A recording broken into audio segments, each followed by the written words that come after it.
And we're live, everybody. Welcome in. It's Monday, 2:05 p.m. Central. I am joined today by the most beautiful person you've ever met. I don't know who created that poll on the YouTube thing that's going on in the comments, but here's Matt Smith from Good Soil Bat. How you doing, my friend? I'm good, thanks. How are you? What Good. poll is this? I'm not aware. Don't worry about it. So Okay. Matt is here to. Sounds very ominous, and I don't trust you with that open. I feel like bad news is coming. Matt, for those that are not aware, Matt, he partners with Amit with Good Soil. They have a live stream, an awesome live stream I try to make every single week, every Tuesday. I believe 11:30 Central, 12:30 Eastern, right? You guys go live. They always look into the world of Tesla. They analyze companies like Roblox and other really disruptive types of companies as well. Just a couple really great guys. And Matt and I consider him a friend, even though he's extremely ugly, but I still love him. Just doesn't matter. It's about what's in the inside, not on the outside. Okay.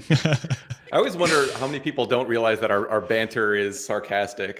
I'm sure there's a good number of them that see some of our tweets back and forth because they're like, "Oh my gosh, what is wrong with these people?" Yeah, these guys are like the worst people I've ever met. That's part of the fun because I sometimes see those replies and I'm just like chuckling to myself, you know. Yeah.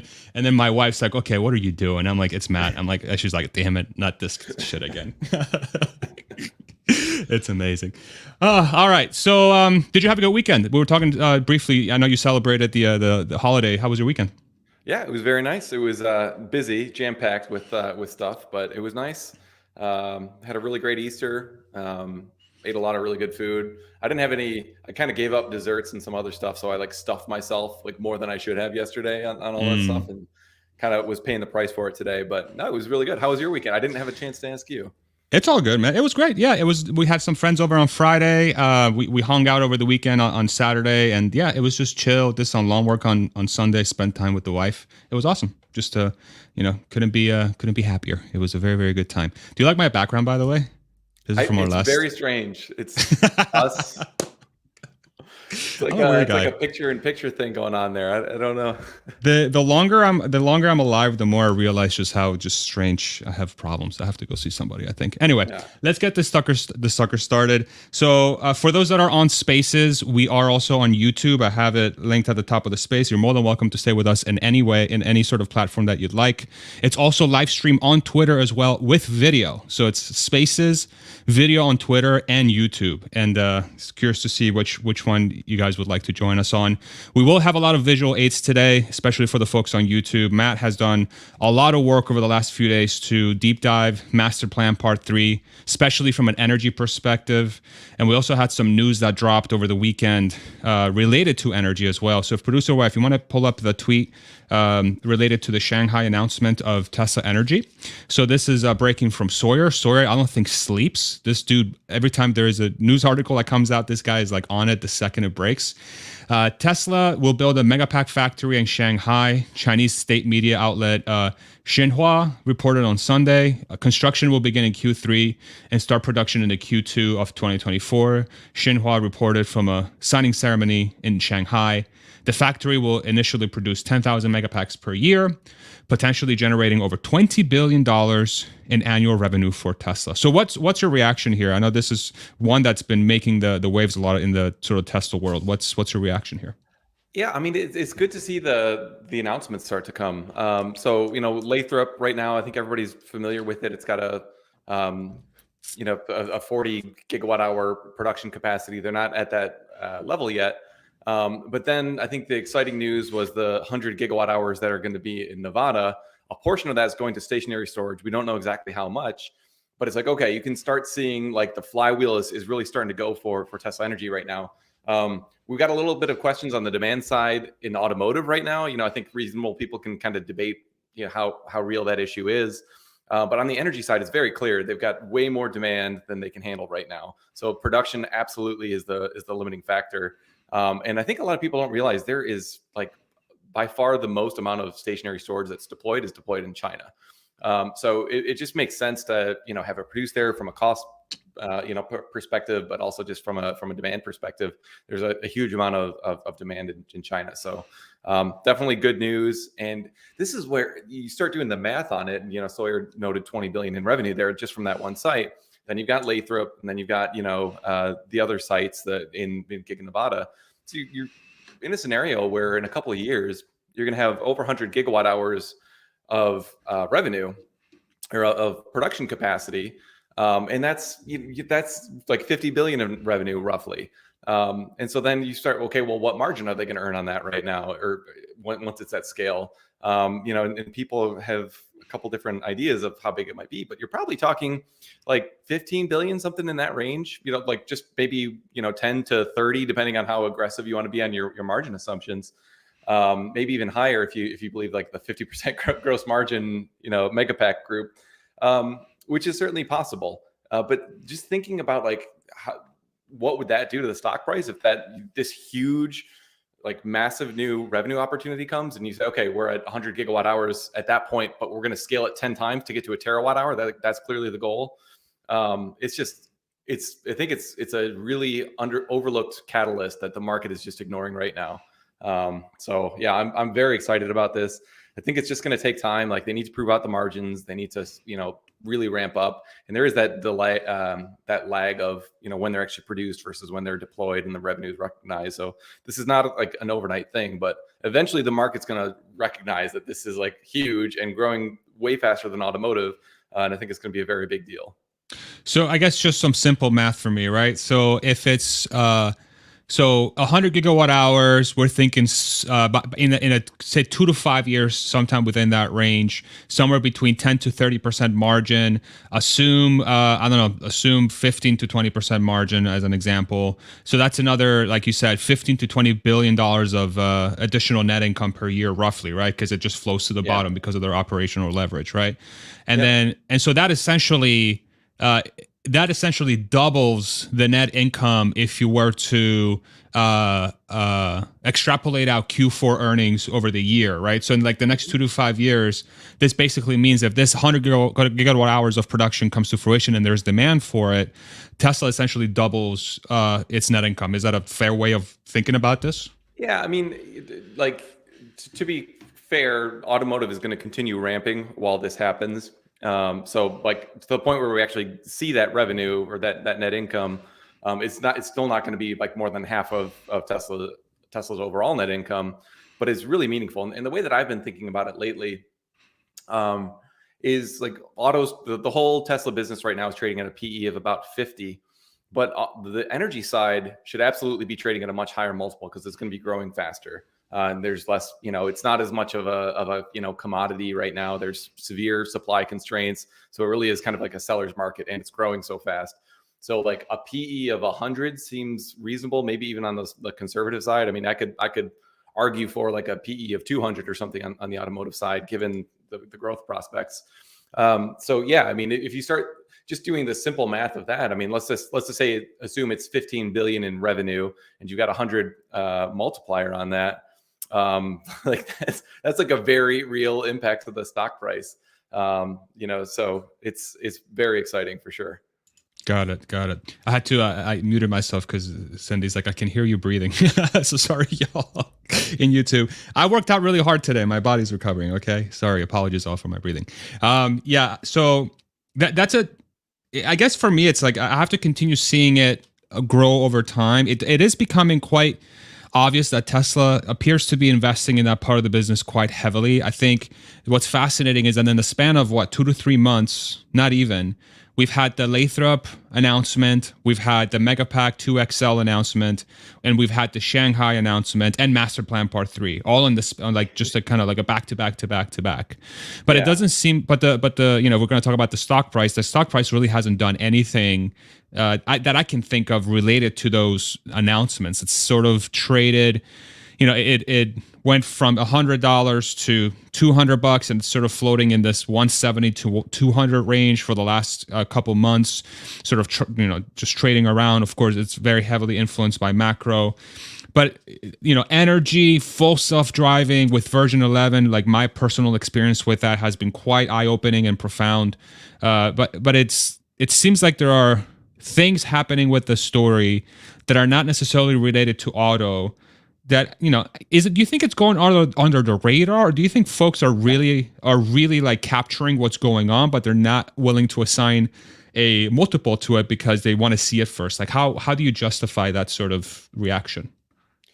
Well, like even the bulls, a year ago, just discounted energy because one, they don't know how to think about it because it, very complex, and this is new. Like stationary storage is like a brand new industry that hasn't been around before. So it's not like they started like a pharmaceutical business, and so then you can just like use that framework to understand what they're doing. Like this is really a brand new industry. There are some kind of analogs in the energy space, but like you've certainly never had any any company doing what Tesla's doing before. I was kind of laughing to myself. Like I wanted to talk to Drew Dixon about, because he always compares Tesla to all the auto companies, and I'm like, imagine if GM put out the master plan part 3 of like how to fully decarbonize everything and like went into the energy sector in great detail and all this stuff. It's just like, no, like they're not. You telling me Mary Barra wouldn't do that? Come on, Matt. Come on, bro. Give her some credit. Jeez. Yeah, yeah, maybe she did do it. I bet she put this together and just gave it to Elon.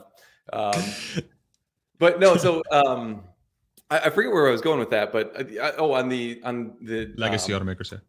On like the valuation side. So I think like first of all, it's historically been completely rounding error. So it's been, call it 10% of the overall revenue, but at a 0% gross margin. So the easiest thing to do is to say, okay, well, even if they scale 100 times, and even if I assume they can get to like a 5% net margin, it's still meaningless. And so just ignore energy. And that was like everybody had that approach to it. And frankly, I've been surprised at the pricing power that they've been able to realize. Like I was never as bullish on stationary storage, like call it 3 years ago, as it turns out that this market is like developing into. It is absolutely massive. Berkeley, there's the Lawrence Berkeley National Labs does this study every year about like the growth in interconnection queues. I tweeted about it maybe last Friday or something. And they just released their latest version of the study. And like what you can see, there's 2 trends. Like it basically tracks how many, which technology types are going into the interconnection queue. So it's a way of gauging like what future projects will be added to the grid. So, coal, solar, storage, wind, all those things, natural gas. And what you see is like solar is just like an absolute skyrocket up. Wind is kind of flatlining, but then battery storage is also just like 100x in 5 years. I don't know, something just absolutely massive. So I kind of assumed it would, like the storage would grow a little bit, but like in the reality, energy players are finding that storage is way more economical than I thought it would be. And so it's just like the growth has absolutely skyrocketed. And a lot of these projects are actually cited with solar now, which is really interesting. What about the drop in lithium prices as of late too? Do you think that has anything to do with this sort of development, or do you see those two things as separate? And go ahead. So the interconnection queue, I mean, first of all, that's a good thing for batteries and for Tesla, obviously. I think the lithium price is like 10x in a year or something like that. It was kind of crazy. So it certainly helps the economics of these projects that lithium is not, it's like half as high as it was maybe 6 months ago at the peak. So that's certainly good news. But like these interconnection processes typically take like 2 to 4 years, somewhere in that range. So like these are long-term plans. A lot of cases, they're also done by utilities who ultimately just pass the costs on. So like, for some subset of like developers, certainly like more projects will pencil now that, lithium prices have come down. But like, I think the bigger impact is the IRA investment tax credit and that sort of thing. I mean, that's a huge catalyst actually. And you're only now starting to see that in kind of the interconnection queue. How are you thinking about that now that Tesla has announced some additional battery storage projects? So we know the Shanghai project obviously should not be able to take advantage of this tax credit, obviously, because that's U.S. centric. But with Lathrop and Nevada, that's so like your math says what percentage of that 100 gigawatt hours would reside in the States? Is that 50 gigawatt hours? Like what's the math? Yeah, I think we assumed. So I did a very detailed report with Bradford Ferguson, kind of laying out all those assumptions. I don't remember everything exactly offhand, but I want to say we assumed slightly less than 50% of the kind of long-term output would be in the U.S. In fact, more of it might be in China. Just based on how large that market is. it's a huge quantity. But the credit is huge. Assume 35, 40 billion, right? Assume 30 billion of that. Assume 30 gigawatt hours of that 100 gigawatt hours is in the US. What would be the IRA impact on that 30 gigawatt hours, like roughly? Well, so it depends, because Lathrop, for example, is using Chinese cells, so it only gets a $10 per kilowatt hour credit in the IRA, because they're not manufacturing the cells, they're putting it into not a pack essentially, but you still get the $10 credit for putting it into a pack or putting it into whatever its final form factor is. So like maybe the math would be the 40 gigawatt hours at Lathrop, once that's fully ramped, at $10, I think that's 400 million. I believe that's how that math checks out. And then, but like, think of Nevada, Giga Nevada. So I think they said that they were spending like $3 billion or something like that to upgrade the plant. But those cells, whether they're used in automotive or stationary storage, those are 4680 cells made in the US. So like they're going to get the full $45 per kilowatt hour credit. So that's $4.5 billion a year just on the credit. Like, damn, how is Wall Street ignoring that? Like, I don't understand. It's such a massive quantity. It's all right there out in the open. Like they will get, regardless, like even if they made no money just selling the batteries at all, they still get that credit. So like, I don't know, it's just kind of bizarre to me. And plus they're going to do more at Giga Texas too, as they're ramping that. So, I mean, the actual number is going to be higher than that. And presumably, they'll increase capacity at Lathrop, and Bradford's done some digging. I think he's actually publishing a video today about his findings at Lathrop. And there's a reasonable belief that Lathrop's capacity might be increasing too. So like I've been trying to contrast it lately with like how everybody backs out the reg credits on the automotive side, because it's like, those are like dwindling and eventually they're going to go to zero. And so like you got to back them out of the automotive gross margin. This is like the opposite. These are only going to grow every year. And like we're talking about $4.5 billion of like very high visibility credits. And that number is going to increase over the next 10 years until this credit phases out in 2032, I think it is. So like it's meaningful. Wild. How are you thinking? So one of the thoughts that went through my mind with the recent Tesla price decreases, so we know they've dropped on our average somewhere between 3 to 5% on Friday with the new round of price decreases. How much of the energy ramp and these IRA tax credits do you think are an offsetting force for the profitability on the car side, which will still enable Tesla to keep a certain operating margin, say above 15% to 20%, they take a hit on the gross margin side for the car, but they're utilizing the energy and the IRA growth to fund that, and it basically essentially eat everyone's lunch on the auto side. Have you thought about that dynamic? Like, could that be playing out today? Yeah, I mean, it's very clear they're trying to, Elon even tweeted about this over the weekend, that like the affordability is like the thing that they're really trying to optimize for. And like when you were doing the math a year ago or something, it was like, oh, like a Tesla is like comparable to a Camry or whatever at the time. And now it's like got to be way cheaper. I haven't seen the latest that you've done. I sat down and I did a very quick math of the Model Y, the new standard range that they released on the configurator, the $49,000 standard range model, 280 miles. So that one over 8-year ownership with fuel, maintenance, buying the car at a 6% interest rate or whatever. The cost of the car of the Model Y over 8 years is cheaper than a RAV4, the Toyota RAV4, which is like, not counting insurance, but insurance is so highly variable depending on the state and the person and who you're choosing, right, as your provider.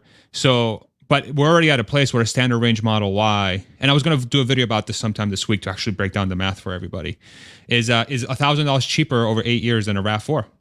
So it's, we're getting there. So we're already at that point, but then we've had this sort of very wide ranging discussion on Twitter about, well, should Tesla market this? Hey, like this is going on now. Is everyone aware that needs to be aware about this thing? And, they are clearly price competitive, and they're potentially utilizing the energy business and the IRA to fund that project to really become just by far the lowest cost per mile solution, even before a compact car is launched and before the pickup truck is launched, right? For the pickup truck market. I don't know. It's just a weird time in the Tesla world where now this company seems to be it's becoming the cheapest car company to afford, like as far as like the cheapest car to afford, bar none. And I don't know if folks are used to that dynamic. Like you didn't even factor in the residual value. I mean, imagine you get to 150,000 miles on both vehicles.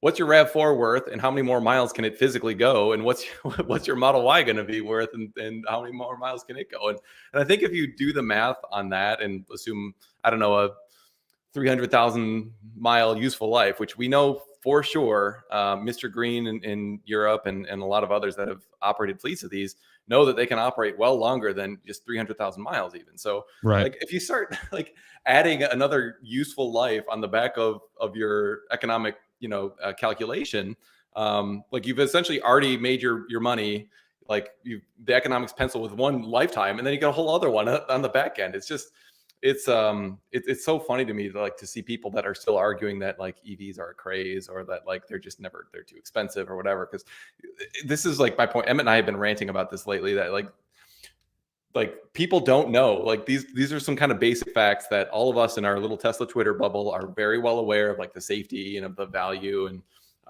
useful life and all that type of thing. But the vast majority of people don't live in this circle and are not aware of a lot of these things. Yeah. So I really think, Florian's in the chat. Florian operates Mr. Green. Nice. The founder of that. They've got, I think, 4,500 Teslas. And they're finding they can just like get a vehicle off a lease and then start another lease. So like their bank won't like finance 2 leases for them when they're purchasing the cars, but they're just finding they can get, they have over 1,000 Teslas on the road, which are more than 7 years old. That's crazy. That's crazy. So yeah, there's just real world evidence that these things have a much higher useful life than banks are willing to finance for, or that customers are really expecting. So yeah. We could deep dive the hell out of that topic, but I figure maybe we should shift gears to the master plan sort of discussion for energy. Unless you want to keep going on this topic. But there's just so much to hit. Yeah. I've got a hour and a half kind of hard stop after this, so 2 hours total. So probably, given how dense this sucker is, it's probably worth going into. Let's do it. I warned you we might have to do this in 2 parts because there's a lot here, and I want to try to kind of add some context where I can, because this is a lot of the comments I've seen are people are kind of assuming that it's about like Tesla scaling batteries and that sort of thing, but that's really only a small part of it. This goes way bigger into industrial processes and other stuff that Tesla isn't touching, and that I don't expect Tesla will touch. So I want to try to create as much context around that as I can with this conversation. Fantastic. Yeah, thank you. So thank you so much for putting that work over the weekend. For those on Spaces, Matt literally has the master plan part 3 printed out, and he's got tabs on there. He's got chicken writing on there, chicken scratch and all this stuff. So chicken writing. Oh my God. I should just stop using words. I didn't even have to say anything. I was going to say the other chicken thing, but I'm like, you know what? I already ragged on him enough. Since when are you like censoring your own speech? That's very I know. unusual. Who knows? Maybe I'm just tired from the gym or something. My brain's fried already. Just kidding. All right. So let's do this. Let's pull up Master Plan 3 on the screen, producer wife, and then Matt, I'll let you sort of maybe drive us on what you want to hit first. Sure. I'll ask questions as they come up. All right. And then, so the floor is yours. All right. So I mean, we can probably just scroll to the executive summary on page 3, and before we dive into any of the details. Sorry, 1 second. So click on Read Master Plan 3 on that link right there, babe, and then you'll get into the document. Sorry, Matt. Go ahead. No, that's all right. I'm gonna call out some stuff that I think is either wrong or is unlikely to happen, or whatever, and like. I want this to try to be educational. And so like, just at the outset, I want to say like, I agree with like 99% of what's in here. I think this is like the most thoughtful plan I've ever seen on how to actually decarbonize the world. So if I'm throwing criticisms out there, just like, no, it's in the context of trying to provide, visibility into what the issues are and why some things might not happen that they've outlined here.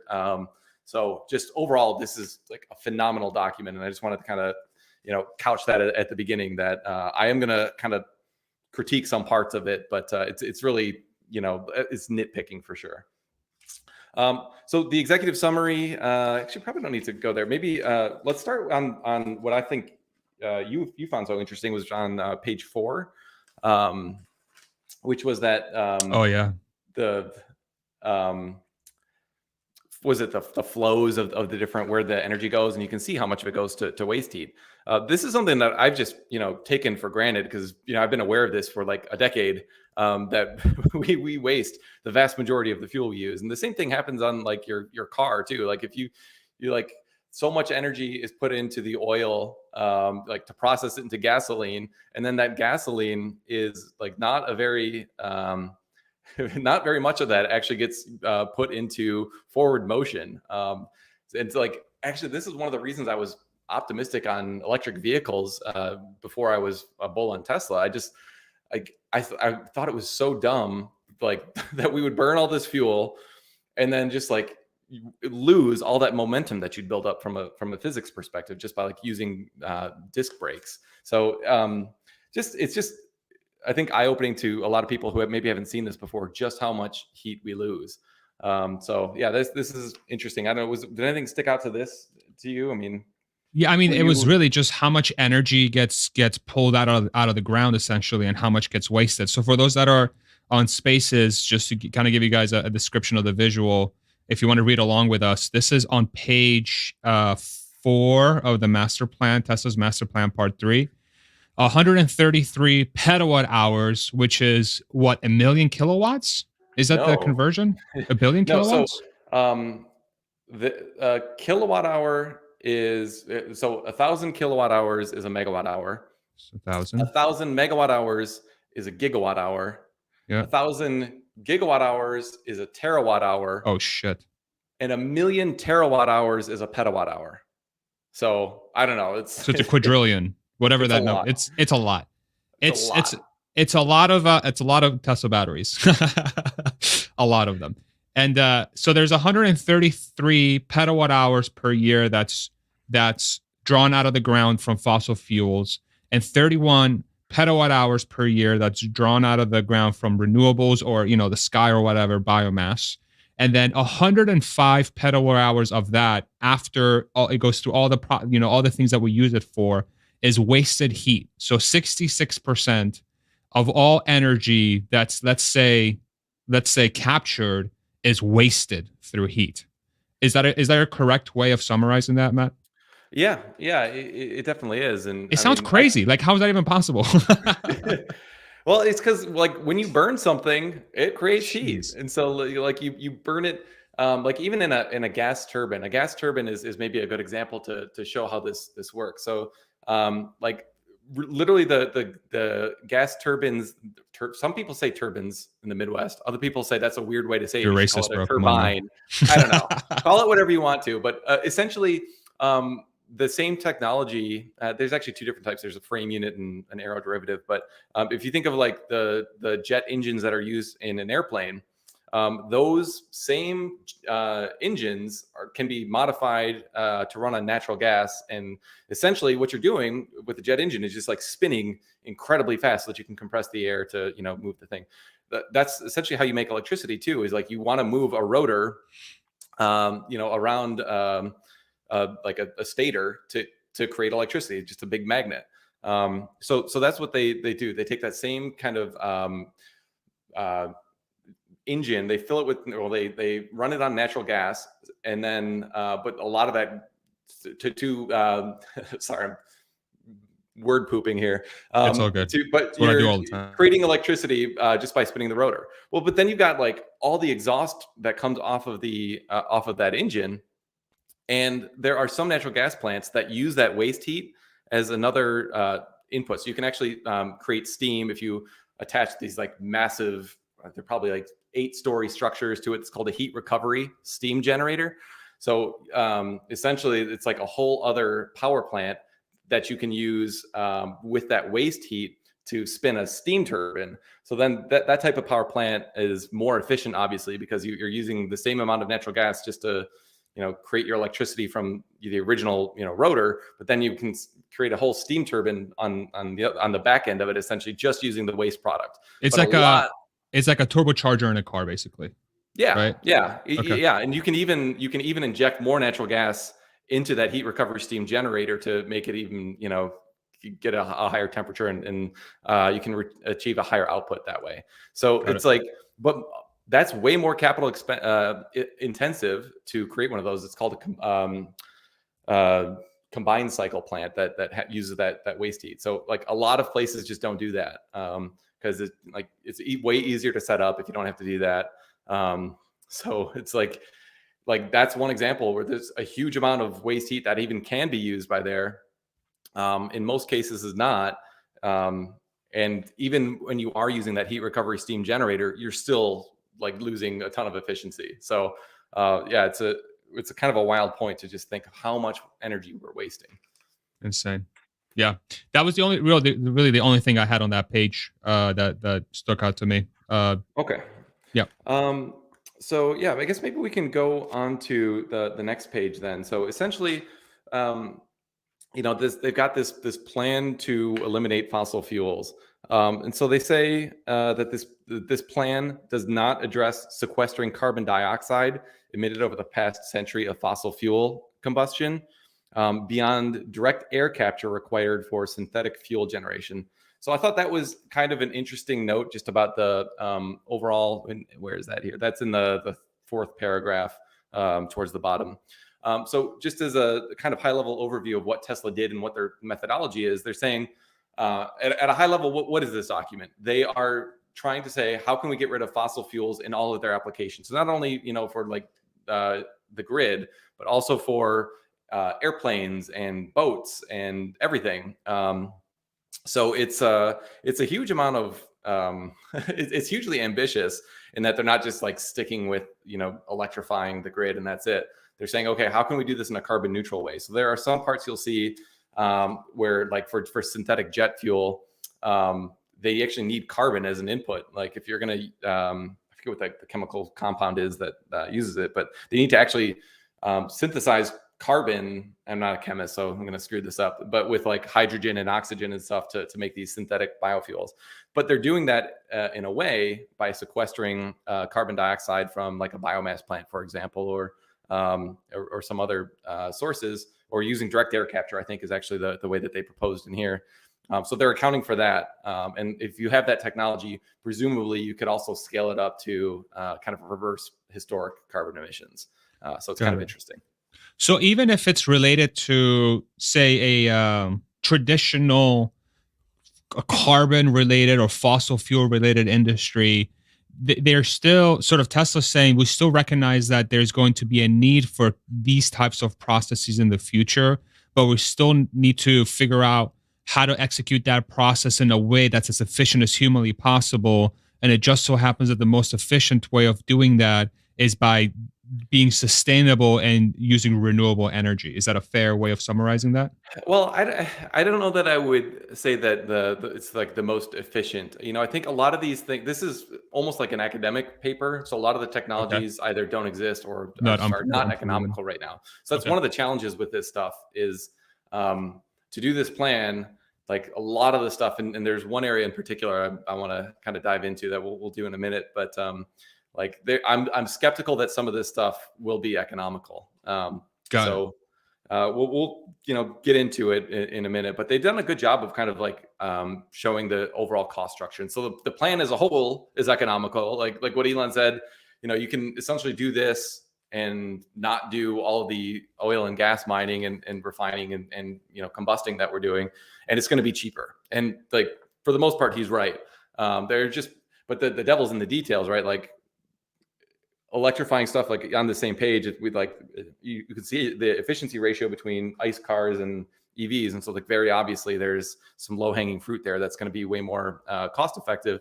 But then there's other areas that are going to be like way more like expensive or will require like worse performance than like the fossil fuel alternative. So I suspect that there's going to be pockets that don't adopt just because even though you can do it in theory, it just won't be economical. So the worst performance, is that due to lack of scale or just because the technology is just outright less efficient? So both probably. I mean, the one example that's probably the most significant is like for think of the what are they called? The ultra large container vessels, like the massive shipping vessels. The containers. The shipping containers. Like those are like one, obviously just gigantic, but they use a really nasty fuel. It's I forget the name of it, but it's essentially like a sludgy byproduct of oil processing. So like you process oil to get gasoline and all the different things that you need, and there's like this gross sludge that's kind of left over, and that's what a lot of these like large transport vehicles use. So I did the math, and so I won't go into all the detail into it, but essentially it's like you'd have to charge a ship going from Shanghai to LA, I don't know, several times along the way, and then you'd have like a ton of batteries, which hurts the weight. And so it's like realistically, like there are just some constraints like that where like I think we may just have some certain pockets that remain on fossil fuels for longer than we may like, just because it's not ideal. I see. Okay, I'll let you keep going. Okay. So yeah, moving on. Let me see what we have next here. There's so many different ways I could take this, but I know this would take like literally 10 hours. I'm gonna let you do your thing. Yeah, and I tend to drone on too, so it can be a little bit rough. Drone on, come on, bro. Charging load curve. Sorry, let me just look at that. I think we can skip that one. Okay, actually, let's talk about this. So on page 6, there's just a little note at the bottom of that page, which I think is pretty interesting. It says global electrification of the transportation sector eliminates 28 petawatt hours per year of fossil fuel use, and applying the 4 times EV efficiency factor, this creates 7 petawatt hours per year of additional electric demand.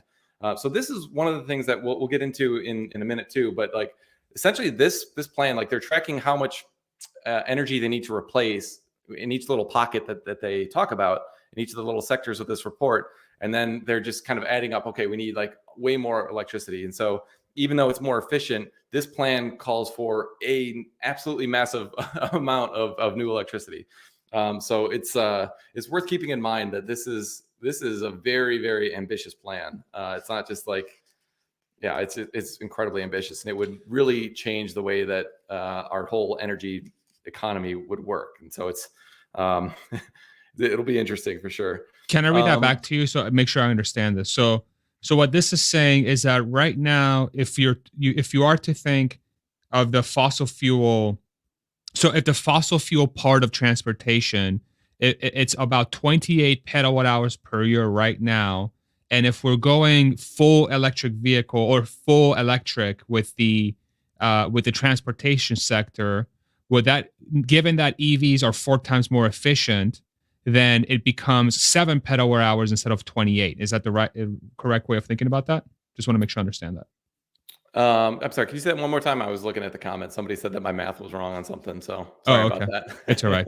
Matt's wrong at everything, basically. That's I know. I have him on. Yeah, I'm sure I will get a couple things wrong here, and that's all right. And it's just part of the process too. So if y'all think there's something that we should be looking at additionally, I mean, this is an open forum, so do feel free to question Matt and everything. 1 million terawatt hours is a peta, and they're saying that's not correct. So I don't know what the actual number is, but it's a huge amount of. It's a lot.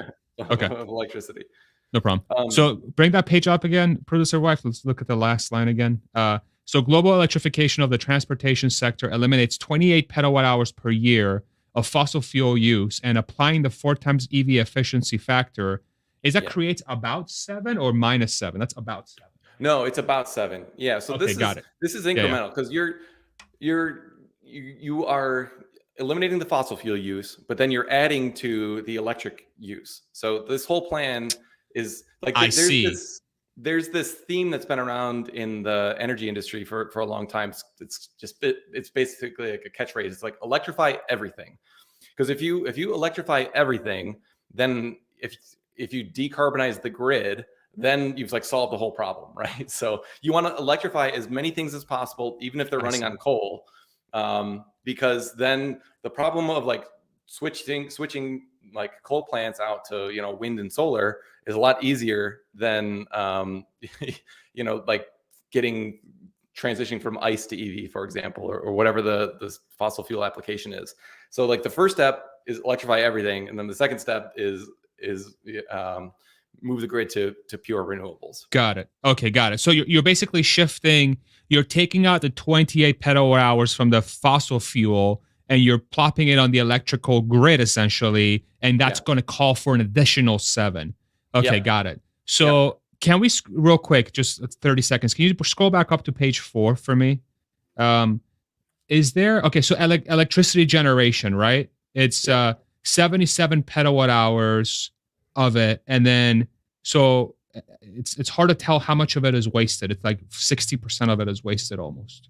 It's just looking at that graph. Yeah. So I'm looking at the yellow bar. So half is what, 37, call it 40 ish. So let's say 30 of it is legitimate. It's actual useful. So what that's saying essentially, it's that we need an additional 7 usable of the 30 that we're generating. So it'd be like an additional, what is that? 30%. So the electricity grid essentially has to grow by 30% globally to be able to support the transition to EVs. Is that a correct way of, like, I'm just kind of trying to conceptualize this. Yeah, well, so like it goes sector by sector. So to get the extra, what was it, 7.7? I think they said for the 33 right there. Okay, I see it. So there's a 33.7 for transportation. For transportation, right? Yeah. So like, you essentially need to grow the whole grid. Think of that yellow bar though. Like the yellow bar is going to grow to like take over all of those factors. And actually, there's like an updated version of it towards the back of the report. Let me see if I can find it. Because rather than let's see, where is it? It's like page 29 or something, I think. Last time I was looking at it. Because the whole, Bear with us, folks. Sorry. This is how prepared we are. Well, I actually am prepared, and you still struggle through this thing. I didn't that's memorize how complex the page this thing numbers. is. I guess that's my downfall. Man, come on, bro. You had all this time. You had a holiday weekend to memorize the entire master plan, and you couldn't. Fail. Come on, bro. I'm looking for it myself here. So let's see. Page. Okay, page 21. Okay, it's further up than I thought. For everybody who's reading with us, along with us, producer wife pulled it up. Okay, so yeah, you're going from, let's see, I'll pull up on my end the old one. There, so it's basically going to 13.8 for transportation. We're 33 to 13. Yep. So you're getting some efficiency gains there. The interesting thing is they call it useful work and heat. So there is still going to be a little bit of, heat loss and that sort of thing. Oh no, actually, never mind. Waste heat is down there at the bottom. You can see how tiny that sliver is. The reason heat's in there is because some of the applications are actually for heating, which is the heat pump section, which we'll get into. So yeah, the overall electricity generation, you go from 77.7 petawatt hours, I think, to 99.4. So it's a pretty big increase.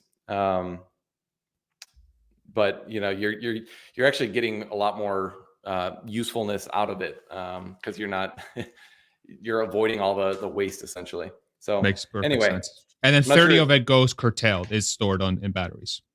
Under this new one, right? The 29.8 with the green on the right, that's the stuff that would go into batteries. No. That's no? Okay. Nope. We'll get into that in a minute. It's actually, so I'm just going to shut up. Fascinating. So that's I'll touch on that now since you brought it up. Sorry. That's curtailed renewables. So this is something that I've been saying for a long time that I never really heard anybody else saying. That essentially the most economical situation if you're looking at like the whole grid, and like renewables are inherently intermittent, right? Like the sun doesn't always shine, the wind doesn't always blow. We know that. So that makes matching demand with supply very difficult. And that's why you have batteries. But even with batteries, you sometimes have just so much renewable generation, especially in like spring and summer, that like you have to curtail it. And curtail is essentially like wasted. So like in the wind plants that I used to manage, they would literally just angle the blades a certain way to get them out of the wind. And so if prices were, negative $40, it's like, I don't want to have to actually pay to generate electricity. So they just, curtail. They don't make the electricity. And solar, you can dump the solar as well. So it's just, it's in order to most economically build the whole system, there will be wasted electricity generation. But I think that's actually really interesting because you can imagine there might be some very thrifty entrepreneurs who come along and find use cases for all that. I mean, if somebody's basically saying, I'm dumping 29.8 petawatt hours of electricity, if you would like to have some of this for free or for like, a very small fraction of the normal cost, then you can do that. So like, there's already some of that, like with locating data centers where they can be turned on or off depending on how economic the energy is, because energy is a huge input cost into compute power generally. So if you can kind of turn on and off compute, then you can do that. Some people have proposed doing that, like with Bitcoin, for example, like putting the ASICs where you can mine Bitcoin only with like wasted energy. I don't think that actually works because those systems can't be cycled on and off. But there will be some use cases for that I think we can't even imagine right now. But what this is saying is, even if you just waste that pretty substantial amount of electricity, that's still like the most economical grid. So I find that pretty interesting. Holy moly! So if I total up the energy on the right, that's about say 110-ish petawatt hours. So we're saying even under this scenario, about 25 to 30% of it will be wasted, not because of heat, but because it has to there's too much being generated. There's no use for it. So we throw it out. The way that Tesla did this analysis was fantastic. So they took hourly data across the entire United States and just looked at, okay, how much during this one particular hour, what would the cost of electricity be? And like, what's demand, what is supply? And they match that with like, solar and wind generating profiles. And there's going to be some times when there's, just too much supply versus the demand at that time point. And so then you curtail that. Yeah. So it is kind of like the waste heat in the previous example, in that it's like it's too much of something that you're essentially just dumping. But like, this is a phenomenal problem to have, because unlike waste heat, which is just like a total loss, you can actually have economically useful stuff that takes advantage of free energy, essentially. Because this is 29.8 petawatt hours of 100% free energy. If anybody wants it, it's up for grabs. So it's really exciting, I think. Holy moly! So, and if I can just look at one more thing and then I'll let you go. So if like, keep going. If we go back to page 4, real quick, producer wife. So if we look at the existing grid, so 29 petawatt hours is equivalent to, like, it's more than the residential demand, basically. Yeah. Wow. Yeah. So we would basically dump as much energy under this new system than the global demand for residential energy. Yep. It's massive. And they get into it in somewhere in here. But like the current curtailment, I think in California, which does have this problem. I think today, actually, I tweeted something today about like the duck curve. It's like kind of perfect weather for the duck curve, where all this solar is being used, and it's pretty much more than demand. So essentially, almost all of the generation in California today is like met by these renewable resources. And so there actually will be some curtailment of those, I'm sure. But the amount of times that happens, I think in California, which is on the high end of like places that have this problem, is somewhere in the neighborhood of like 4%, I think. Tesla has the number in here somewhere. We'll get to it in a minute. And But this plan calls for increasing that to around 35%, I believe, of the total renewable generation will be curtailed. So essentially, you're overbuilding your generating capacity. You're charging your batteries when you can, but even like with those constraints, they're going to dump a bunch, just because in order to have all the energy that you need for those peak moments, you have to overbuild a little bit. But this is great. Like I've been advocating for this for a long time, that like the most cost-effective way to decarbonize is to overbuild solar, which is so cheap. It's like by far the cheapest form of electricity generation. So if you just build slightly more solar than you need, and have a battery, then you can pretty economically, decarbonize the grid or your house or whatever. Like if you thought about doing it in your own house, you could go off grid if you overbuilt your solar large enough and had a big enough battery. Wow. And of course that's more economical, because those systems basically become static. The only thing you have to sort of create raw materials for is not just, you're not digging up fossil fuels or whatever to just waste into the atmosphere. You're just replacing the solar panels when they need to. And then these are static things that just sit there, and you have it over capacity. And so you're better off having too much than too little. And that's why it works so well. Yeah. Well, and I think a lot of people don't understand how expensive the O&M component, the operations and maintenance component of a traditional power plant is. But like most of the plants that I used to work with would have a staff. Like the wind farm that I managed was 105 megawatts. One of the wind farms was 105 megawatts, had 4 full-time staff. Another one was 525 megawatts. They had like 28 people on staff. A lot of even a 40 megawatt biomass plant that I managed had to be managed like day and night, 2 shifts, 28 full-time employees, multi-million dollar budgets for, maintenance. They had to take the plant down every couple, twice a year at a minimum to do maintenance on this stuff. Like it's very expensive to run a power plant. And you contrast that with solar, which has no moving parts and just sits there. It's like, it's very obvious that that's going to win out. Crazy. All right, take it. Okay, let's move on. So maybe the next one to go to is, let's see, lost my spot here. Okay, so let's move to page 7. So we're moving out of transportation now. So we were talking about, electrifying the transportation grid by switching everything to EVs essentially. Now we're talking about heat pumps. So we're replacing your gas heater or industrial processes which use heat. So that's what this section is about. So this is just kind of a diagram, essentially showing how heat pumps are way more effective, essentially, at creating heat than your typical furnaces. So we don't need to spend too much time on that, but I think it's probably helpful context to know that, okay, there's electrifying the transportation industry. Now we're moving on to this whole other industry of heat pumps, which is, kind of up Tesla's skill set as well. So maybe let's move on to slide 9, which goes into this a little bit more in a little bit more of a complicated manner. So like heating your house with a heat pump is like relatively straightforward. Getting things to get to like 70 or 80 degrees, or even like heating water up to, 120 degrees or something like that. Very simple to do and straightforward.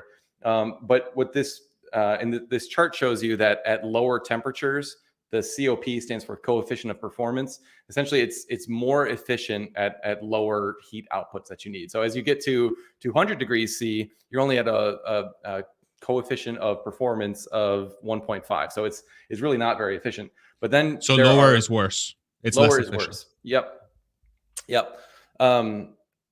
And so what this is saying is, like at the top, you can see there that industrial processes up to 200 degrees C, such as food, paper, textiles, and wood industries, can benefit from heat pumps. So you can do a lot of industrial processes just with heat pumps, but then once you go over 200 C, that becomes insufficient. So you need some other method for handling those higher temperature industrial applications which need heating. And so that's where it said that next section, section 4 there at the bottom, is electrify high temperature heat delivery and hydrogen production.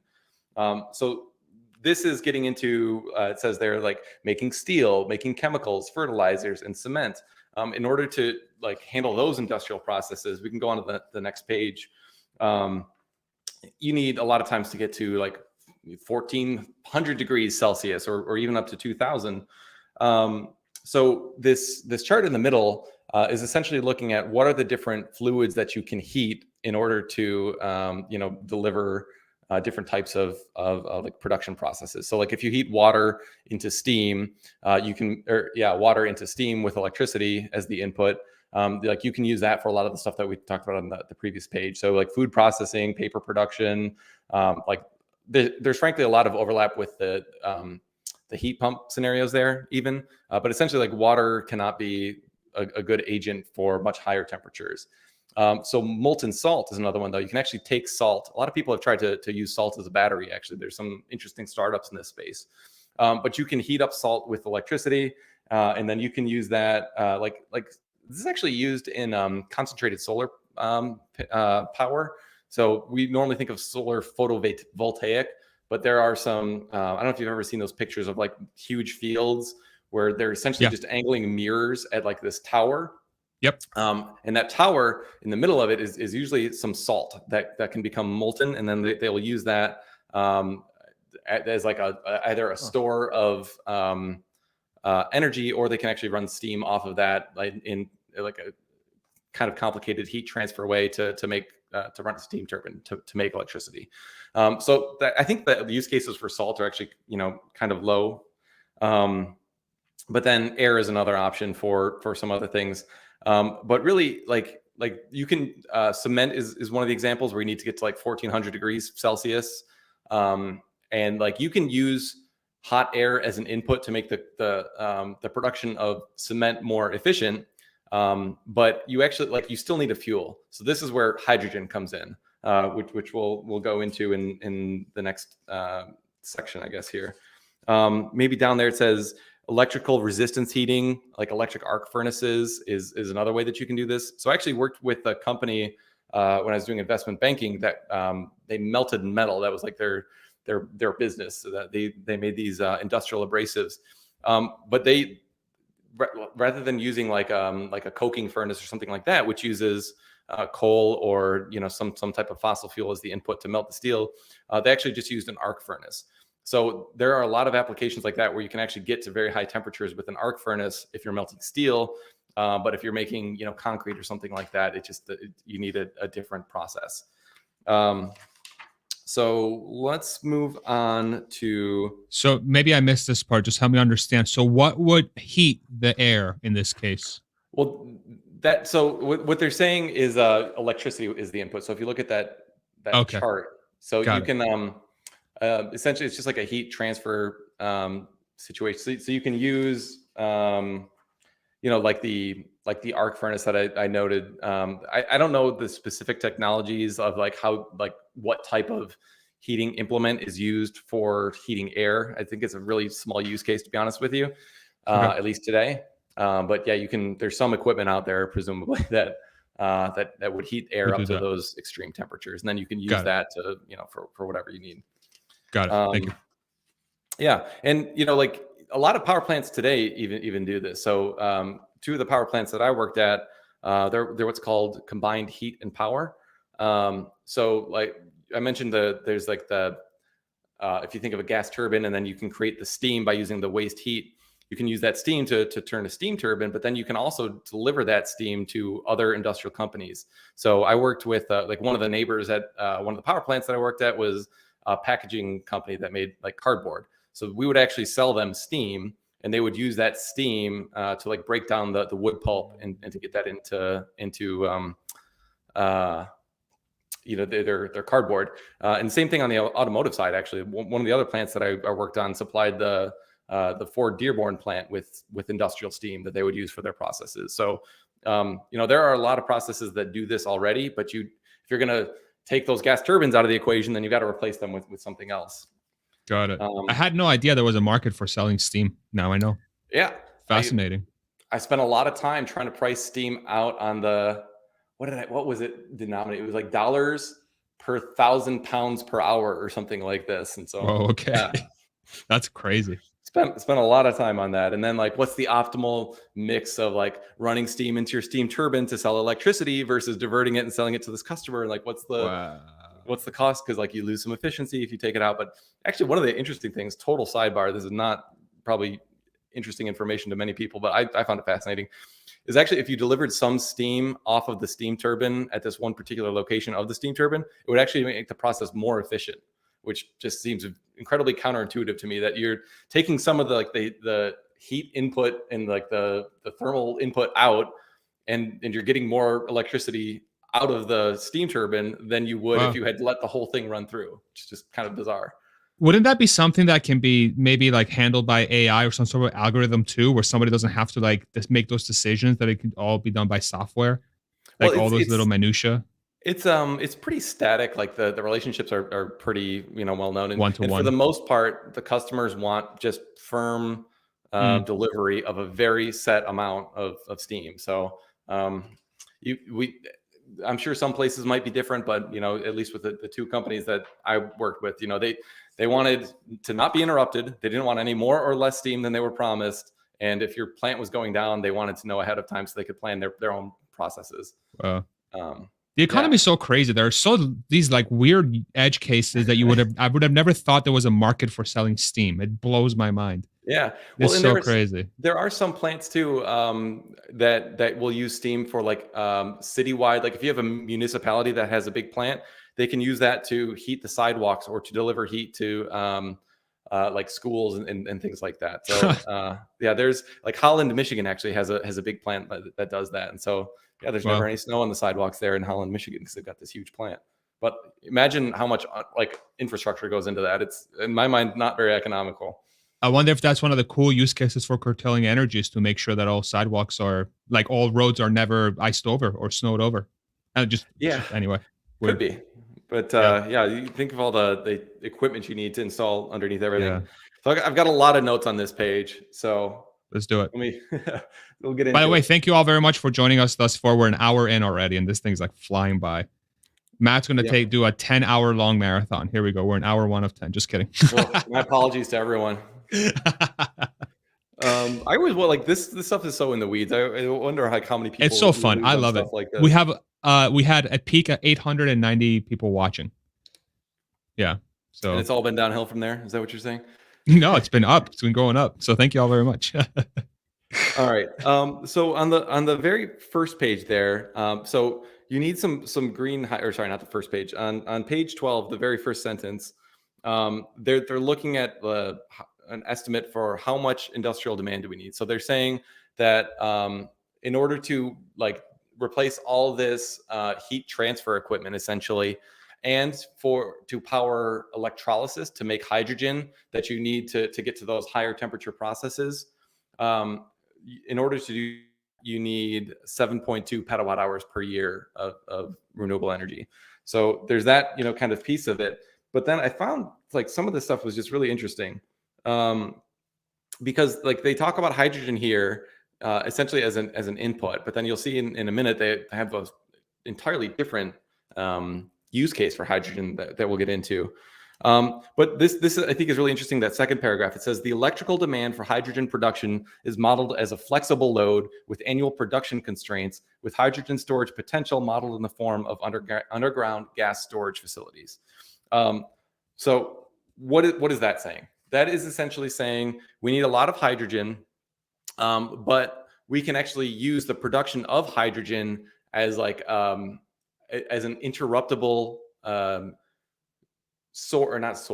interruptible demand lever. So you need to create your set amount of hydrogen that this report says that you need, but you don't have to just like average that by the number of hours in a year and it's like always be producing at that average.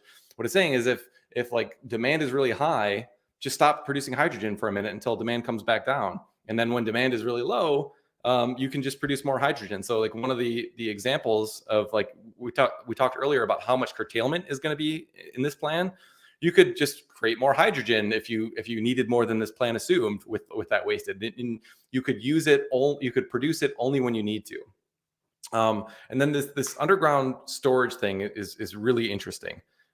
So this is another area of the economy that you may have never heard of before, Farzad. I'm kind of curious. I didn't know this existed until I got into the energy space.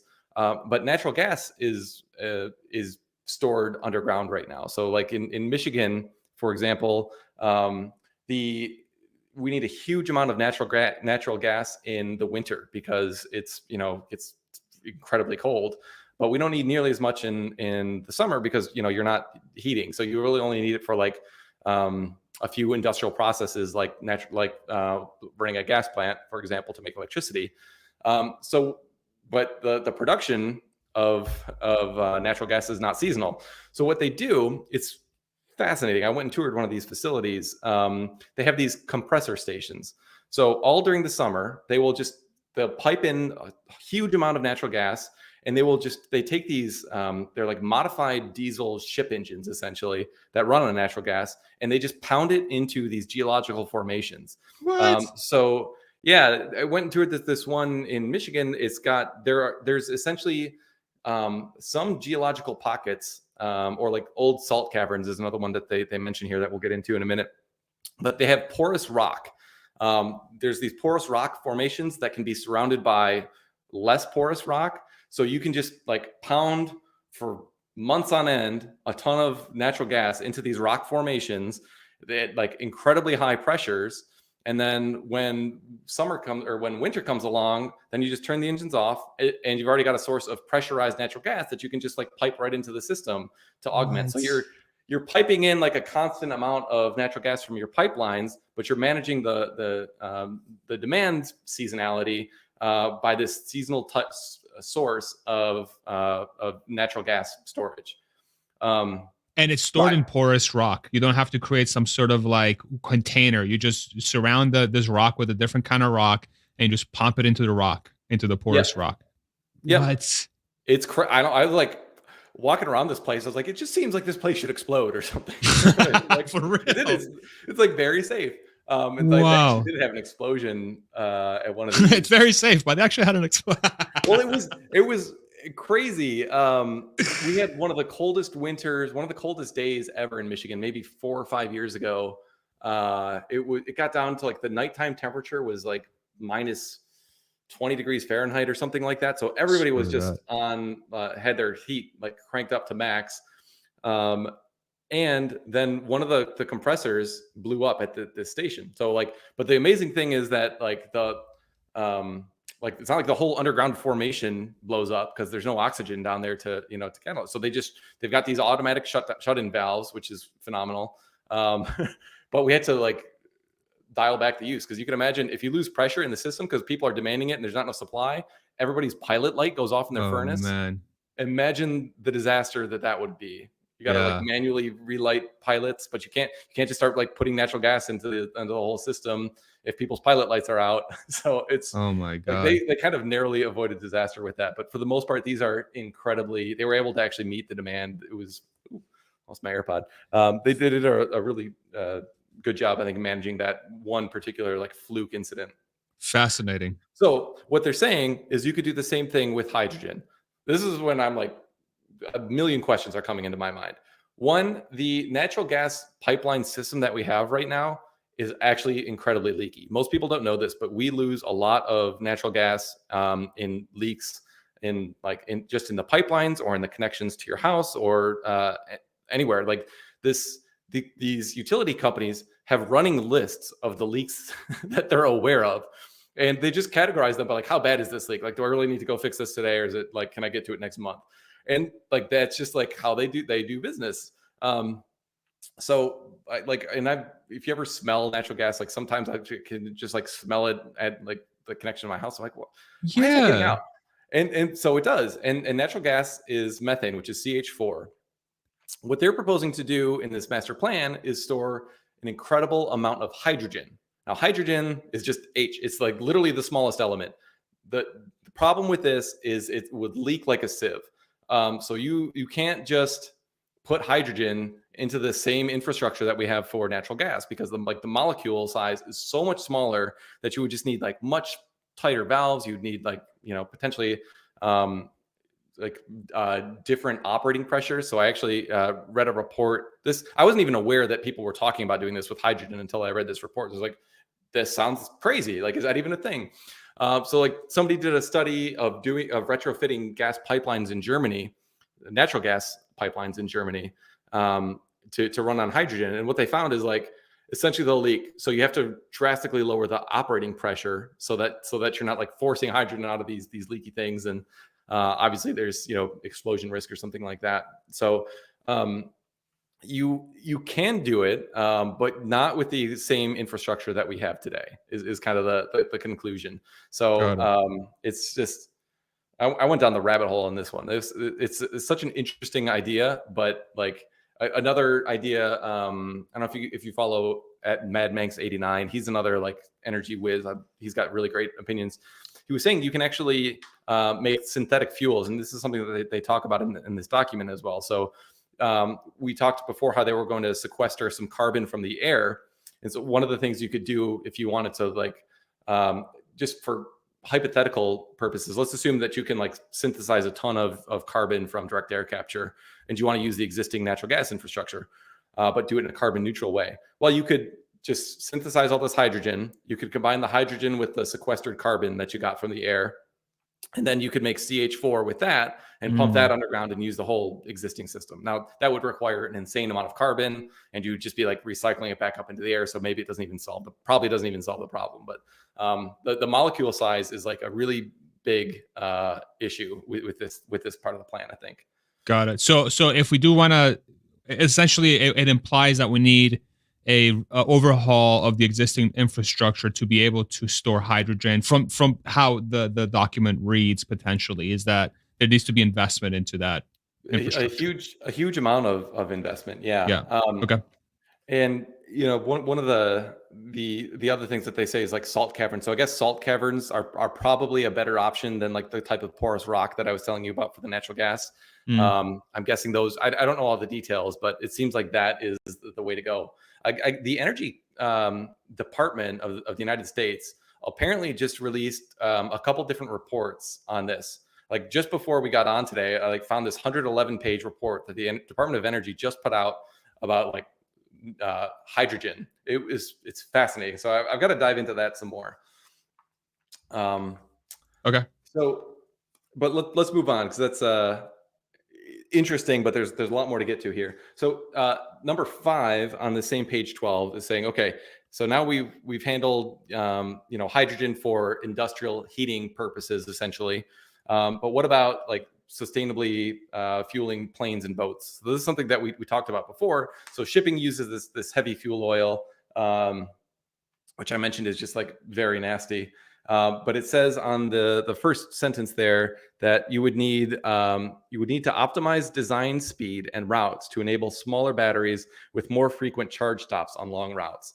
And so I was like, okay, you're going to essentially put batteries in boats and have them charged and like essentially build out like a supercharger network, but in the sea, on island chains, presumably. And so I'm just wondering, like, how realistic is that? But I did some math, which you may or may not find interesting, but I was just trying to figure out like how much fuel input do these, ultra large container vessels use? So the math I found was that they use on average about 350 metric tons of this fuel a day, which on a 2-week journey from Shanghai to LA would be 5,000 metric tons. To convert that into the electrical equivalent, you would need 19,500 megapacks, which would cost $39 billion and have a weight of 1.6 million tons. Jeez. And for comparison, like the fully loaded ultra large container vessel has a weight of 500,000 tons. So at least with current technology, it's not really feasible to just like put a ton of batteries and do a 2-week sea journey on a ULCV. Are you also accounting for the more efficient drivetrain or whatever you want to call it to drive the boat? I found some conversions that allegedly took that into consideration. But even if I'm off by like a factor of 3, like it doesn't matter. It's like too many batteries. So it looks like Tesla did this same math and said, okay, well, you can't just stick, whatever that is, like 100 gigawatt hours of batteries onto every single ship. Like that's not a good use of resources. So the solution they came up with was just, more frequent charging stops, smaller batteries, more frequent charging stops.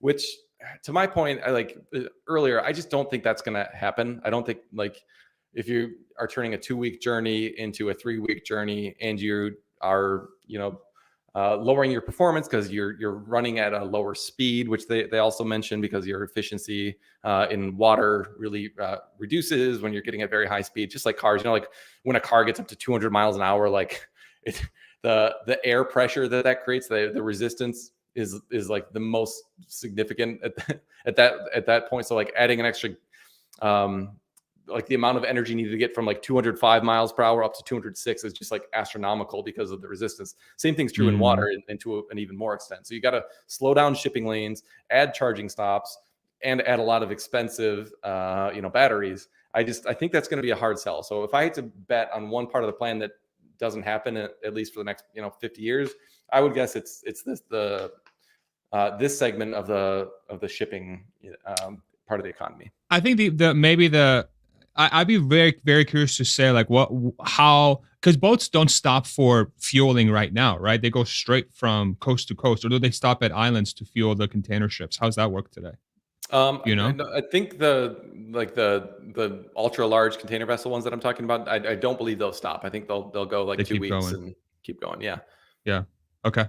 Yeah. Cause I'm curious. I mean, I'm sure there's some sort of mathematical equation that says, well, you might go from a 2-week to a 4-week lead time, but if you can put more of these on the ocean and sort of like maybe double the boats on the sea, then you can kind of like get the same end result, because you'll just fill the pipeline up and you just double your lead time, and you could do that. But I mean, that's a very, we have to sit down and actually do the math and understand sort of what the efficiency is of these electric boats that they're trying to do to see if it's economically viable.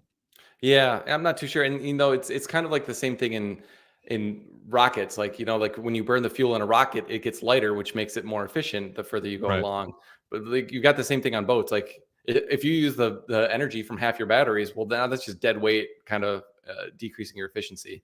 So for long duration stuff, somebody in the comments said synthetic fuels, and I think that might be the way that you do it. So kind of similar to what we're talking about with like, making synthetic methane or something like that. I don't think you would do that with it wouldn't run on methane, but like there could be some synthetic liquid fuel that you could maybe retrofit these with. What about hydrogen? That would be what's that? Hydrogen. I think, again, for the reasons that we talked about before, you would probably want to synthesize it with something so that you would either need like a very highly pressurized container to hold all that hydrogen, but it might just I think your most energy dense solution is going to be some type of like liquid synthetic fuel that you can just put in there. And they talk about making synthetic jet fuel in here too. So I don't know enough about maritime operations to know whether you can use jet fuel, but I'd imagine there's probably some liquid variant that might be a better option than just batteries, but I could be wrong. Got it. Okay, continue, please.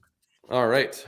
And actually, yeah. So he says this. The plan says this on chapter 12. It mentions carbon and hydrogen for synthetic fuels may also be sourced from biomass, which for those who don't know, like biomass is burning like wood chips or something like that. A lot of like byproducts from the logging industry can be burned, and it's essentially carbon neutral because it's like the trees would just release that to the atmosphere anyway. And in some ways, it's actually better because there's emissions capturing equipment that takes out a lot of the stuff in a biomass plant. But yeah, what they're saying is you could essentially take some carbon and synthesize it to make some fuels. Got it. And for planes, we didn't talk about the planes, but the same. You can essentially make the jet fuel like we were talking about. So now it says, let's move on to the next page 13. This one is kind of funny. So a lot of the energy nerds out there saw this chart and just kind of laughed because it is like a drastic oversimplification of the grid, and parts of it are like just wrong. So for example, like Louisiana is not really part of the Southwest grid interconnection. It's actually part of what's called MISO, the Midwest. How am I blanking on the name for the ISO? The interconnection system operator or something like that. Integrated system operator.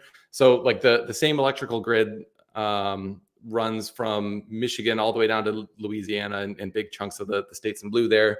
And there's just like parts of Texas aren't right. Like California has its own grid. So they've essentially vastly simplified the existing grid system, because there are a lot more grid operators, but then there are also some areas of the country which don't have grid operators, where the essentially the local utility manager that produces the power also balances the transmission and distribution systems. So you don't. It's way more complicated. They took a very simplified approach to this, which I thought was kind of interesting. So there's a lot more players in this. So there's like the gray area is going to have multiple players. The blue area is going to have multiple players. The pink area is going to have multiple players, so on and so forth. It's not as simple as from here to there. Yeah. It's definitely not as simple as that. And so they did it for modeling purposes. So I'm not going to critique it too much, because it's like you can like analyze this thing to death, but essentially getting this stuff to all work out in the way that they're modeling kind of depends on the transmission constraints that they've shown here. Now this is one area where I think there's actually an error in the report. So the amount of interconnections or transmission that they're showing here, I think it's about 3 times more, very roughly speaking, than we have right now. But if you look at the cost buildup, where they get to that $10 trillion figure on page, where is it? That's not it. On page, no, that's not it. So many tables in here. Okay, on page 27. Page 27 is a summary of all the different areas of this report and what it would cost to do the upgrades. There's nothing in here for transmission at all. So I found that was kind of an interesting omission. They also, and we'll get into this in a minute too, but they assume that another use case for hydrogen will be electricity generation. And that technology also. Sorry, Matt. So explain transmission for those that are not familiar. Yeah. Okay. So you have to not only produce the electricity, but you have to get it where it will be consumed. And so that happens on both a local level. So if there's a power plant in my town, I need some what's called distribution lines to which are lower voltage than transmission to kind of run from the substation to my house. But they're for longer distances that need to be traveled, such as in between all the different grids of the country. You need higher voltage transmission lines, which are very expensive. The approval timeline is oftentimes 10 years or longer. There is a huge amount of NIMBYism with this, which is people saying not in my backyard. People don't want transmission because it's so the most optimal route. There's just a huge amount of local politics, state politics, federal politics to get these things built. It's a total nightmare. And so it's to triple the size of the existing transmission infrastructure, or at least of technically what they were doing in that report is tripling the amount of imports and exports from one grid to another. So if it's super windy in Texas, for example, and there's a bunch of wind production, but demand is really high in say CalISO, the California grid or the Western grid, then you would want to be able to take advantage of that by shipping the overproduction from Texas into the area that has high demand but lower production on that particular day. So Tesla has these modeling constraints in there, saying we're not going to export more than a set amount from one part of the U.S. grid to another, but they don't have the cost accounted for in this table, which is, I think, just an oversight. And it's not going to double the total cost of this system, but it's kind of interesting that they just didn't even include that. 10%, 20%, what does it usually run? Well, so the whole investment here is $10 trillion or something like that. And I don't think we're talking about even $1 trillion for all those upgrades. Got it. So single digit percentage of the total cost, essentially. I think so. Yeah, I think so. Got it. Okay. So let's go back to page. By the way, dude, this is a lot of work you've done, bro. Oh my God. It's like you're going page by page and you're reciting all this like knowledge from the dome. It's crazy. Impressive. It's just like, it's so, I think I tweeted at you, like, it seemed like they wrote it for me because it's all the stuff that I'm interested in and I'm learning new stuff along the way. It's like, I didn't know you could use hydrogen for that. So I loved it. It was just a joy to dig into it. We're very lucky that you have given us your time. Seriously, thank you for giving us your time. Yeah, it's rare that I'm nice to you, but I really do feel like I have to be nice to you right now because this is hugely valuable. Well, I really am a nerd with this stuff. Like, I find this super interesting, and I love accounting. And it's like, all right, well, I just have to admit that I'm not cool, but I hopefully can be useful in certain situations.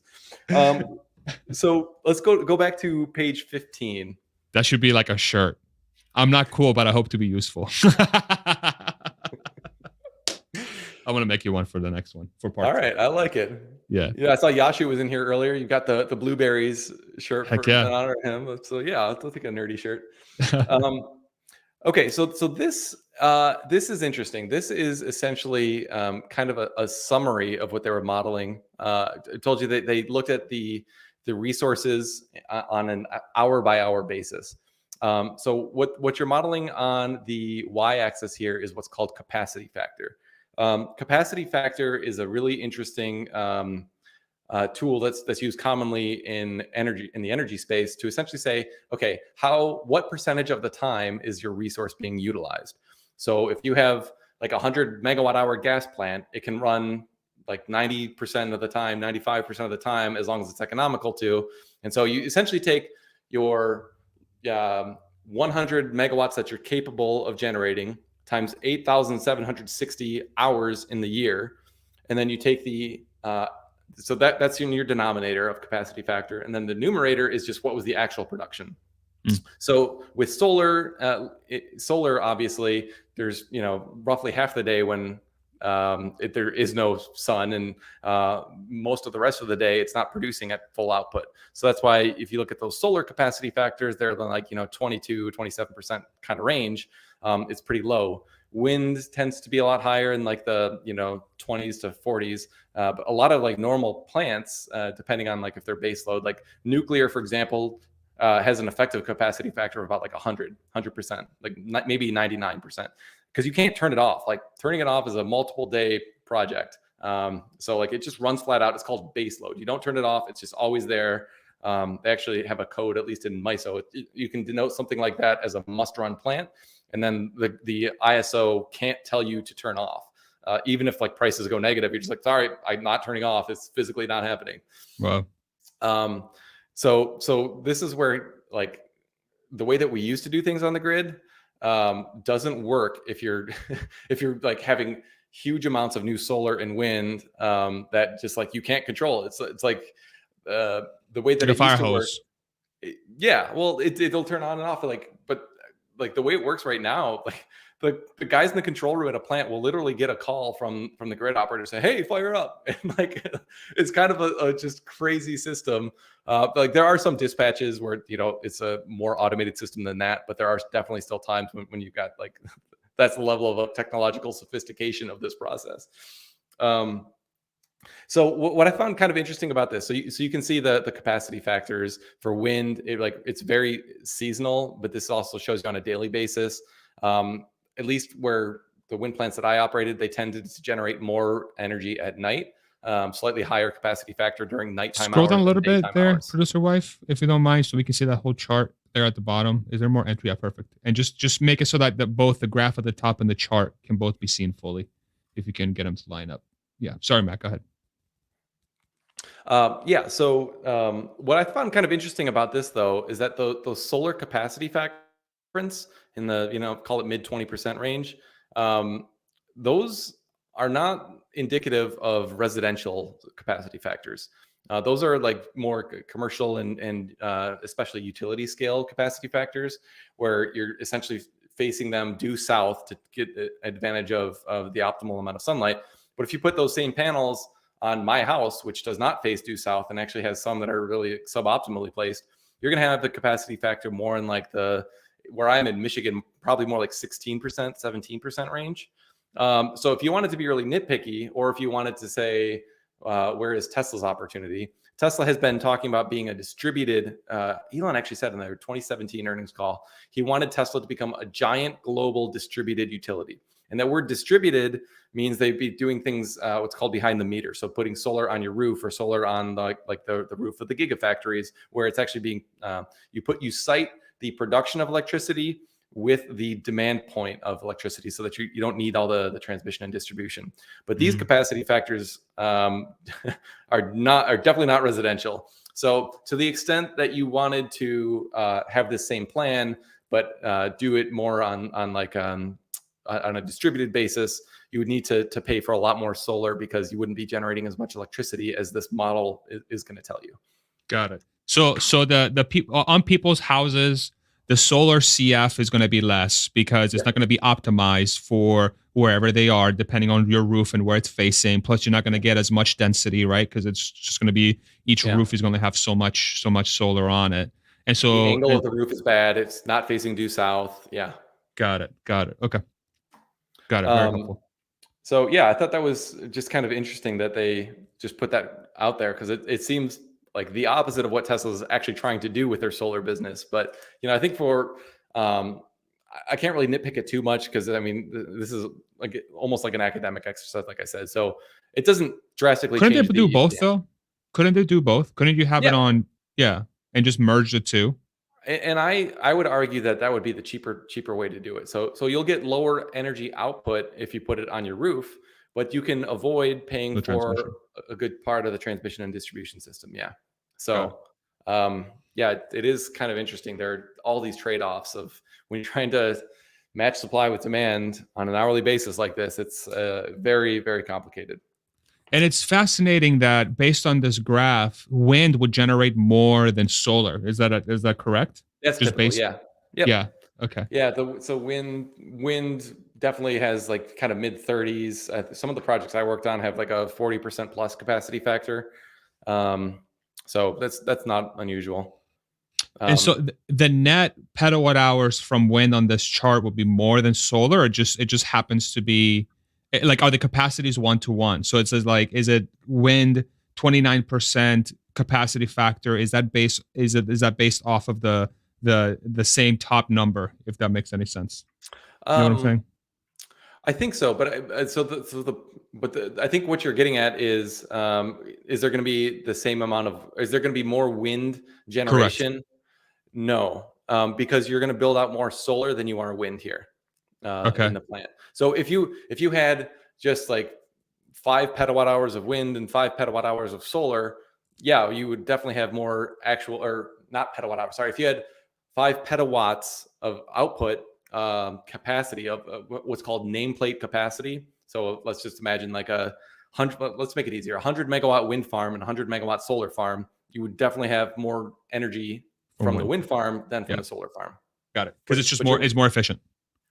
Yeah, I wouldn't even say that it's more efficient. I guess technically you could say that. It's just it's producing up to its stated capacity more often. Time. Yeah. Okay, makes sense.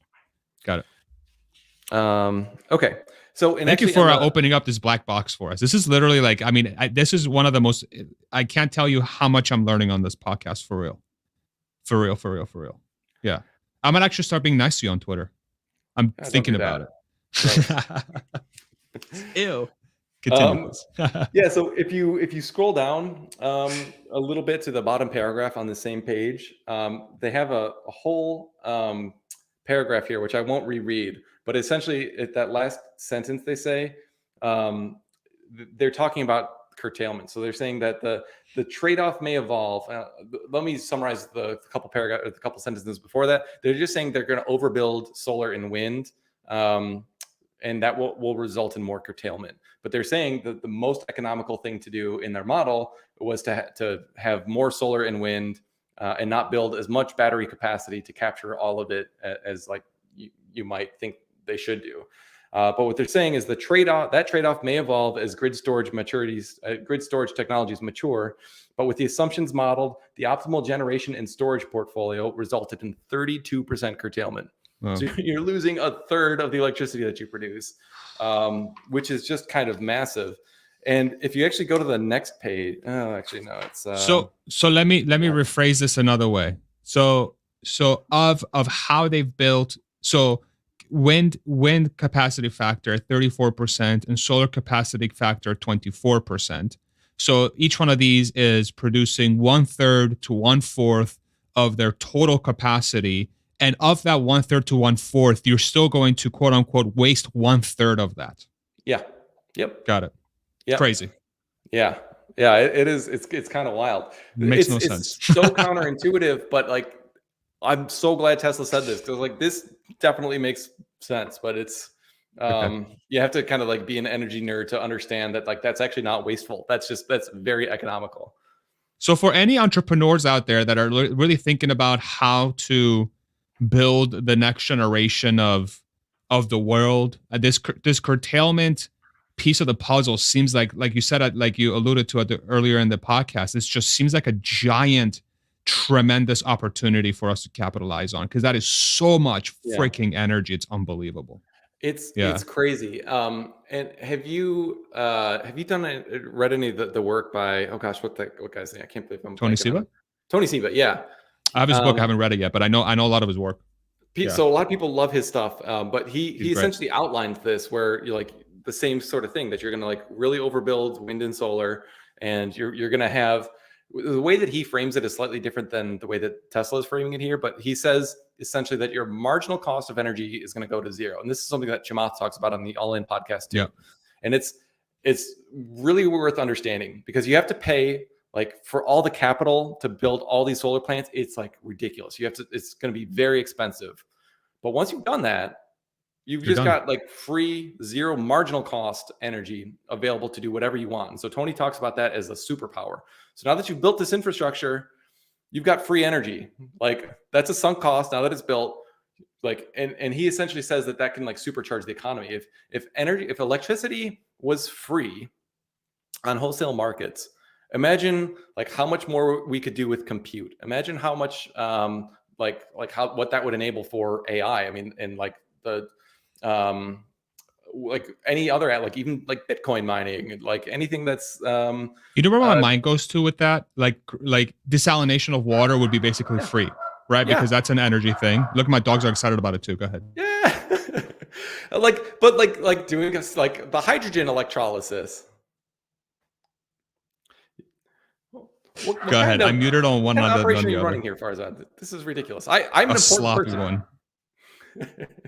One. Yeah. So, but like, I also like, there's things that we can think of like that, but I imagine there's a whole host of things that we can't even imagine that we could start doing if energy was actually free. And just imagine like if that cost structure went out of a lot of businesses' operating expense line, like that metal melting company that I was telling you about earlier, that I was working with at one point. Electricity cost was their single biggest line item in their income statement. If you would just get rid of that, imagine like what does that do? Like, how can they reinvest that in ways that creates more economic opportunity in just crazy ways that we can't even imagine? So like, this is such a hopeful document when you think of the implications beyond even what Tesla expressly says here. It's wild, and it's a future that I can get really excited about.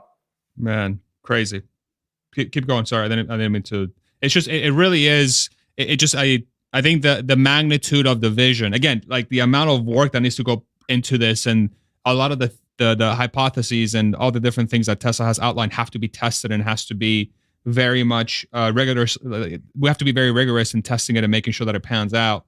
But I hear this future sort of thing that's like this potential future more and more, and it's very hard not to get excited about it. But I'll let you keep going here.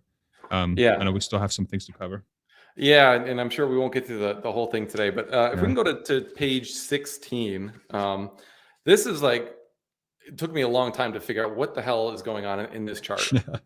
So I will try to walk through it in as logical a way as I can. Essentially, what they've done here is they took, excuse me, I Can you think scroll down a little bit there, producer wife, so we can see the bottom, the legends? Thank you.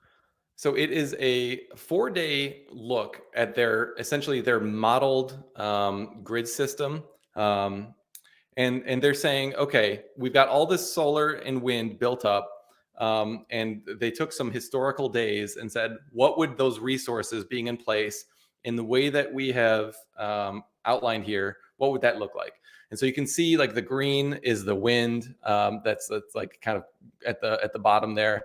The yellow is the solar, so you can see in the middle of the day that really starts to peak up.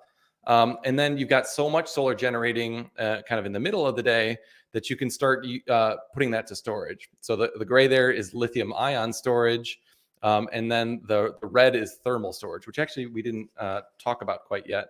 I don't know if I just rolled over that part, but they were actually talking about using some of those thermal systems that we were talking about on the industrial side as a source of storage. So like you can heat the molten salt and then take that heat for your industrial processes that you need the next day. So when like energy is just super abundant and you've got more than you need, you take a good chunk of that and you heat up your salt or whatever, your air, your water, and then the next day that's just kind of available for you. So you would discharge it during the operating hours. Okay. So that's kind of an interesting thing that I hadn't really heard Tesla talk about before. But then you can see once the demand goes down a little bit, or the supply, particularly of solar, goes down. Like if you actually, let's look at that November 2nd date. You can see kind of clearly there that there is lithium ion charging. Let's see, where is it? Oh, no, sorry. There's lithium ion discharging, which is that kind of gray chunk above the green. Above, yeah, right like, there. Okay, yep. I see that. You got it there. So yep. You're discharging your lithium ion batteries that you had charged during that peak time there. And then you're also discharging your thermal storage, which is the thing right above there. And then they just stuck in hydrogen storage will be discharged. That's like the light orange or like the peach color. And I was like, what the hell is hydrogen storage discharging? I don't recall Tesla talking about that. So I went deep down the rabbit hole and like what, because they're talking about electricity generation with a lot of this stuff. And so like, I don't recall anything about hydrogen electricity generation, but like, there it is. So I just found that very strange. We'll go on to that in the next page, but essentially what they're saying is like all these new technologies that they've modeled, this is how they would operate in like a 4-day, kind of time period. I think it was in the fall that they did. So any kind of questions or comments on that before we move into this whole hydrogen thing? The thing that sticks out to me is that the reason why I guess curtailing is so, like having the ability to curtail and to overproduce is so important is, so when I look at the bottom of the chart, like underneath the dates, where there's those empty squares for the curtailing, so the yellow and the green, if you can highlight that for me, like pointed out, producer wife, on the bottom, it's under the dates, it's the yellow and green boxes that are like graphically going up and down. For those, you can see that on October 31st, that the curtailing for that is much less than the next few days, which tells me that the reason you'd want to overproduce or create additional capacity is because your daily production can change so much that you want to sort of accommodate for the worst case scenario. And then in the days where you're generating enough or way more than enough, that's where the window opens for an opportunity of harnessing that curtailed energy, essentially. Yeah, that's exactly right. That's a great point. You're right. You can see even just on that one day what a difference in the curtailment situation is. And so essentially you have to plan for as much capacity as you could ever need during like 1 5-minute interval in the entire year, and then you actually add a buffer on top of that. It's called a reserve margin.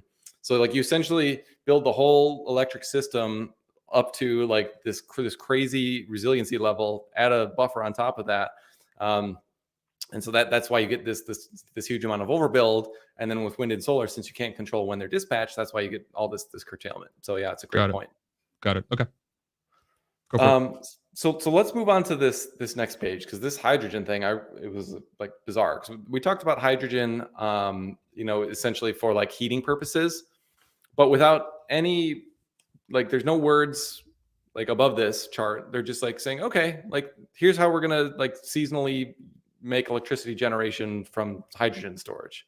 There's just like so poorly laid out. It's like you can see here they're talking about like actual generation in gigawatts and terawatt hours. In the paragraph below, they talk about actually making electricity from hydrogen.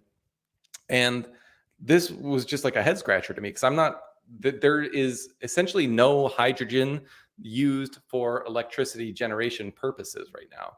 So like the natural gas plant that I told you about, you're using methane as the fuel. But like you can't just do the same thing with hydrogen for the reasons that I outlined before. Well, I did some digging, and there actually is a plant in Ohio that's using 5% of their fuel mix is hydrogen, and they're trying to get that up to 100% over time. And they are doing it with kind of off-the-shelf GE equipment, which I was absolutely shocked by. Like, I did not know this was a thing that people were working on. GE has a whole page on their website talking about how you can use their systems to like essentially run on hydrogen, which was just like completely shocking to me. Because if you can just like swap out natural gas fuel for hydrogen, like you can use a lot of the existing infrastructure. Now, it's not going to be that simple. I mean, there's a reason they're only at 5%. We talked about like the leaking situation before. So there's a lot of technical work to be done, I think, to really get this to scale up. But I found it fascinating that they're actually talking about using hydrogen in this way, which kind of gets to the question of like, why are they even doing this? So would it basically double like a battery? Is that the right way of thinking about it? Yes. And so, which gets me to another chart we should jump to in a second, and then we'll come back to this one. I actually tweeted this out because it was like such a shocking finding in there. It's the chart that has like the storage deployments by technology somewhere in here. Let's see if I can help. Oh yeah, here it is on page 20. So Tesla talks about lithium ion all the time, right? Page 20. Oh yeah, that's it. Sorry. Look at the second table there. They're saying, where are we going? Yeah. So they're saying 8-hour lithium ion storage, which is longer than Tesla does right now. They're saying 6.5 terawatt hours of that. And then they're saying 6.9 terawatt hours of that industrial thermal storage that we were talking about earlier, where like you're heating molten salt or something like that. But then look at hydrogen storage, 107 terawatt hours of hydrogen. It's like what Tesla is essentially saying is lithium ion doesn't scale up to solve this problem, which like I don't recall Elon ever saying that. I don't recall anybody from Tesla ever talking about this. And what they're saying is like this is what we need to do. Can we find out what that asterisk is? Can you scroll down a little bit and see what that asterisk? Keep going down on the page. It's in the footnote, I think. Let's see. Is that the X? Is that an X? Yeah. So 17.8 terawatt hours of jet fuel delivered from H2 are stored with current infrastructure. Yeah, so this goes to what they were talking about like the actual physically storing them in like a salt cavern. Yeah. So they're just saying like this technology already exists, and I had no idea that there was 17 terawatt hours of capacity to store that. So that's essentially saying that like it's pretty cheap to do that. I mean, imagine the cost of doing 17 terawatt hours of lithium ion batteries would be like staggering. So it's much more cost effective to store hydrogen. And the reason that they're employing this technology, if we go back to where we just were on slide 17, is to handle the seasonal problem. So lithium ion is great at handling the daily peaks and valleys as they are, but like when we get to winter, capacity factor for solar is just much lower, and so you need like something to kind of make up that difference, because you're not going to be charging your lithium ion batteries as much as you normally would. So what this chart is showing here, you've got like a year and a half window essentially that they modeled out, January of 2019 through January, I guess it's 2 years, through January of 2023 essentially. It's on the far side. And then they're saying the tan line there is the solar and wind generation pre-curtailment, and then the black line is seasonal hydro or hydrogen. So you can see like in the summer months when there's tons of solar, like if you look at like July 19, that black bar is going up. And then when you get to January, it gets depleted really fast. Then, when you get into kind of spring, the black bar starts to go up again. And so it's the same thing that I was talking about before with like the natural gas storage. You're pumping it in for months at a time. When you have tons of electricity and like which you otherwise would be curtailing, but you're using that to make hydrogen, so hydrogen electrolysis, and then you're pumping that into salt caverns or various forms of storage. But then you're actually converting that hydrogen into electricity on the discharge. So you not only have to pull it out of this underground storage system that you have, but you have to then burn it in some manner, or you can use like a fuel cell, but that's probably prohibitively expensive to make electricity. And this is another, I think, error in the report, because they don't have the cost for electricity generating equipment for hydrogen either in their chart, which again, I don't think changes the entire dynamics, but it would be, first of all, that technology doesn't exist right now. Like it's certainly not at the kind of scale that they're talking about here. So it just like I would love to hear them unpack this, because this is essentially how they're solving a huge piece of the overall pie, and they don't really talk about it, which is just weird, I think. Yeah.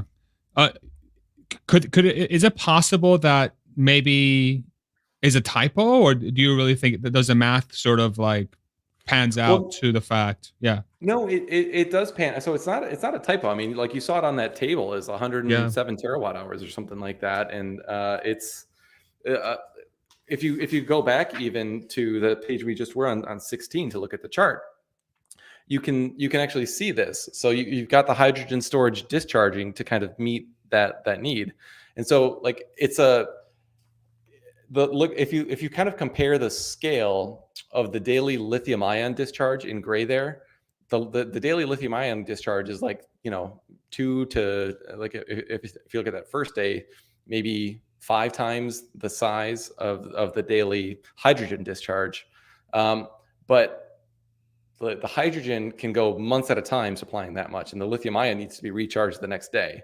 So what they're showing you here is that like balancing the seasonality is going to be done with hydrogen, which is just interesting, because I had never really heard anybody talking about this. Yeah. And then I stumbled upon this report, dug down this, found that GE site that's actually doing this right now, and found this huge Department of Energy report that was just published a couple days or a couple weeks ago, where they talk about the same thing.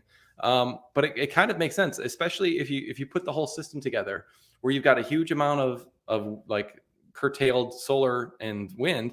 Why not just like use as much of that as you can to like get electrolyzers, is that what it's called, and make hydrogen, and then like pump that into storage? It actually kind of makes sense, but it was surprising to me.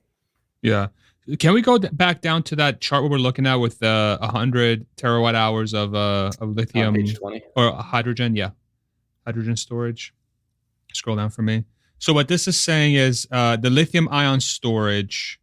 So the lithium ion storage is what essentially what Tesla is actively working towards today with their battery manufacturing, right? And so they're calling for 6.5 terawatt hours of global install capacity, and right now there is 815. Is that what it is? Or no, it's just a conversion.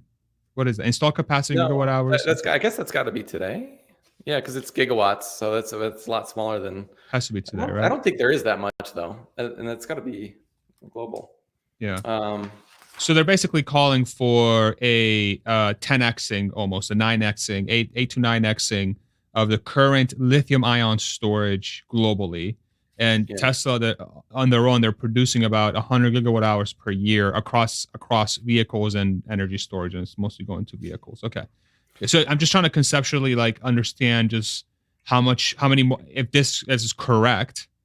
But it's just so fascinating and weird that so much 80%, almost 90% of the total installed capacity for energy storage is hydrogen. It's like Yeah. it's completely wild. Like Okay, it seems like that we warrants. need answers. Like they didn't Yeah, talk about that at the investor day when they unveiled this plan. yeah, Like this is a pretty important piece of the puzzle, as you guys yourselves are saying. And there's just like, there's nothing in the write up explaining it. So you have to like piece it together. And I'm like, okay, I guess this makes sense, but like, I guess yeah. you don't talk about it because it's not part of your business. I don't know. It was just kind of surprising to me. All right. It does say though in that table that it's for US only. So to scale that up, I think the factor to scale it up globally is like a factor of 6 that they used. So you're talking about, almost 40 terawatt hours globally of lithium ion. But yeah, Got it. then look at the hydrogen storage globally too. It's a lot more. Got it. Okay. Helpful. So just crazy, I thought. Yeah. We have about you have about 5 like you're almost basically at time, right? How Well, much so more do you have? my wife actually just texted me. I've got a half an hour if you Okay, want to go a perfect. little bit longer. Yeah, sure. Why not? I got it. Um, I'm okay with that. Sure. So like that was just very bizarre, and there's a whole host of stuff that's not technologically solved that would need to be in order to make this work. Yeah. But like I do think I don't know. I think it's just bizarre that they didn't include the cost for it on that table. Nor did they really explain it at all. They just kind of like stuck it in there. So Yeah. yeah, this thing's very, very bizarre in my mind. So, what do you think about doing maybe for the last half hour? We'll do Q&A maybe because we have gone for 2 hours. I'm sure people have questions, and then do you want to do a part 2 some other time? Or do you want to keep going? It's completely up to you. No, yeah, that's a good idea. Okay. In fact, I've got close to the end of my notes. Maybe the last thing. Let's just end on page 19, if you don't mind. Finish your notes then. If you're almost done with your notes, finish your notes. Yeah, well, Yeah. I just think it's interesting here. Like again, on this table on page 19, they don't say anything about hydrogen, but like very clearly from that slide that they showed before, they're assuming that hydrogen will be used to produce electricity, but they don't have anything in here about the costs associated with that. I guess because they don't really know. But I think it would be comparable to gas generation right now, which is actually pretty economical. So it's just an error of some sort that they didn't even include. The confusing at best. Confusing at best. Yeah. Yeah. Okay. Yeah. But this is kind of interesting though, because then you've got an entire. I like what they did with this table, aside from the fact that like a huge piece of it is missing. Is they laid out the costs on the upfront capital costs, but then also the O&M costs, like I was explaining before, and that's the piece that I think so many people don't understand. So if you look at solar, $752 per kilowatt.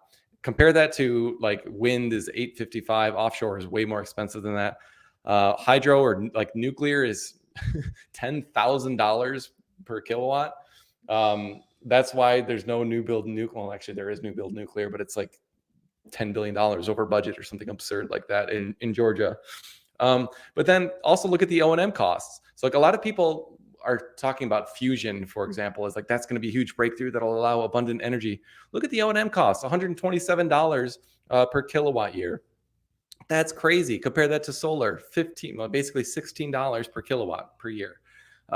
So like this is why solar is going to win, because not only does it have the lowest upfront cost, but it also is the lowest O&M cost. Now, if you want to be a little bit, a reasonable criticism of that would be that solar has the lowest capacity factor. So if you kind of adjust those for the capacity factor, the costs are going to look a little bit higher. So like wind, for example, is like maybe a third higher capacity factor than solar. So wind looks a little bit more economical on both of these metrics if you look at it that way. On what's called a levelized cost of energy, where if you spread the lifetime production of like a 30-year solar or wind plant, the upfront cost, the O&M cost, if it was a gas plant, you'd add the fuel and the maintenance. And then you essentially have like a cash flow stream. And if you present value that and divide it by the lifetime output, then you get what's called a levelized cost of energy. That's like the best way to actually do this. But even on that metric, solar is the best, and it's also decreasing the fastest. So solar is going to win for sure in this equation. But in order to kind of, you can't put all your eggs in that basket, because you need it. You need some amount of kind of base load power. You need some amount of, wind definitely complements solar because it blows more at night, like we said. So, got it. Okay. So even with the capacity factor equation, solar does seem to be as long as these numbers sort of math out, it does seem like it would work. If it matches, for example, offshore wind per kilowatt hour at 50% capacity factor. So what that basically means is that solar is about half the capacity factor of offshore wind, but the install cost is 1/3 to 1/4 of it. So even if you have to double up your solar to get the net amount of capacity out of solar, it's still going to be cheaper per kilowatt hour than offshore wind, as an example, right? Yeah. Is that a good way of thinking about it? Okay. Yep. Got it. Okay. Yeah. So yeah, maybe we can end it there and go to some Q&A. Okay, perfect. All right. So what we're going to do, we're going to do an experiment. So let's ping the YouTube chat for Q&A, and we'll get that geared up. By the way, we're 2 hours in on the dot. Dude, we literally reached here 2 hours on the dot. So that's kind of wild. Matt, thank you so much for going through that. Seriously, I don't even know how much work you've put into this, but however work you put in, however much you put in, thank you so much for doing that. My dogs are going crazy today. Sorry, y'all. They're just so excited about Tesla Energy. Okay, so so go ahead and request on Spaces if you have a question. We'll bring you up on the stage. Matt, I'm sure we'll be able to answer a lot of the questions that are being thrown here. If you have any comments that you'd like to make, go ahead. Try to keep them as brief as possible so we can have as many folks on here. And then we'll also bring up questions from YouTube as well, and have those read out on Spaces. And we'll make sure that the people on YouTube can hear the questions on Spaces as well. So I don't have anybody requested yet. Let's go ahead and end the poll and post the results in the meantime. This mysterious poll that I told Matt about at the beginning. So let's go ahead and get that staged. And then when we can, let's start bringing up some questions as well on YouTube, so we can start reading through some of those, and we'll see how much of the sort of 30 minutes that we have left we can go through. Just waiting for questions to come through, Matt. Yeah, I mean, the summary for me, it seems like, if I'm going to try to summarize this thing, this behemoth of a document, which I don't even know. Did you go through every single thing you wanted to go through? There's still stuff you wanted to hit. Yeah, no, I mean, I got through the bulk of it. I mean, I think a good chunk of the rest of the document is really just like putting all of this together on like the cost side of the equation, and like outlining how much it would be, and then kind of scaling it up from US to global. So I think if we did do another one, it would be a lot shorter. So we can maybe save everybody some time and not go through the rest of it if you want to, but happy to do it also. But it's mostly just tables, and we already skipped ahead to a lot of them. Got it. All right, so I'm going to go ahead. We have Andrew on the stage. Andrew, I'm going to shoot the mic over to you here in a second. Let me just make sure I'm doing this correctly. Let me go ahead and put this on speaker. Give me 1 second to make sure I know how to use my phone. All right, Andrew, go ahead and ask your question. Hi, guys. Can you hear me? I can hear you, yes. Can you guys hear me okay? Yes, sir. Yeah. Oh, fantastic. I'm literally full self-driving dating right now between Pullman and Moscow up in Washington State. Perfect. I listened with a lot of great interest to your discussion, Matt. This is fantastic work. Really, am impressed with what you've done with looking at this report. The one question that I have is, Matt said in passing that Bitcoin mining could be a part of this. There's a huge amount of effort in Texas and in a lot of other states of building out Bitcoin mining in areas where there's a lot of stranded energy. And it seems to be helping in terms of curtailing and smoothing out power issues with the grids. And I'm just wondering if Matt has any thoughts about that, if he's put any effort into looking at this, and just his own comments. Go for it, Matt. Yeah, so I did look into this maybe like a year ago, because I'm modestly optimistic about cryptocurrency in general, but I'm not like, you're never going to see me with laser eyes. So, but a lot of like the Bitcoin bros out there, like the maxis with lasers in their eyes, just like are adamant that like Bitcoin solves this, and it's like going to solve energy waste and everything like that. And right now it's not. Like they'll point to a lot of situations where like you can put like a Bitcoin miner, an ASIC on like a flared natural gas source, which would just be flared. And like, okay, in that situation, sure, like you are actually helping the system. And in the situation you outlined, like putting it in Texas, where you do have a lot of wasted energy, or energy which would otherwise be curtailed. That's a great answer. The problem that I did see when I dove into this is that the ASICs really don't like to be cycled on and off. So you kind of do need to have firm power of some sort, or to be connected to the grid, so that you can use wind that would otherwise be curtailed a good chunk of the time, but then there might be, I don't know, 10 hours a day or some portion of the time when you need to be supplying your energy from the grid itself. And in that case, you're not actually helping the problem. You're kind of like aggravating the problem, especially if it's a peak time. So you can technically turn it off. But what seems to be the case is that because you wear out the equipment so much by cycling it on and off frequently, most Bitcoin miners just don't do that. So like I looked at one that was sited with a wind site. They got a really good deal on power because it's much cheaper to use your electricity at the source and avoid paying for the transmission and distribution. But then they're just connected to the grid, so they're pulling at the times when you don't have the excess supply. So I think it can be a part of the problem, but honestly, I'm more optimistic for like other applications which can come in and maybe smooth things out and be more kind of able to start and stop. Like this hydrogen example is a perfect one. Yeah, thank you, Andrew, for the question. The other one that comes to mind, we talked about it briefly. I mean, desalination of water to me sounds like such a huge one, an opportunity, and also like why is that such a huge deal? Think about all the different places in the world where there's land mass, but there's not a lot of people living there because there's just no water and there's no easy access to water.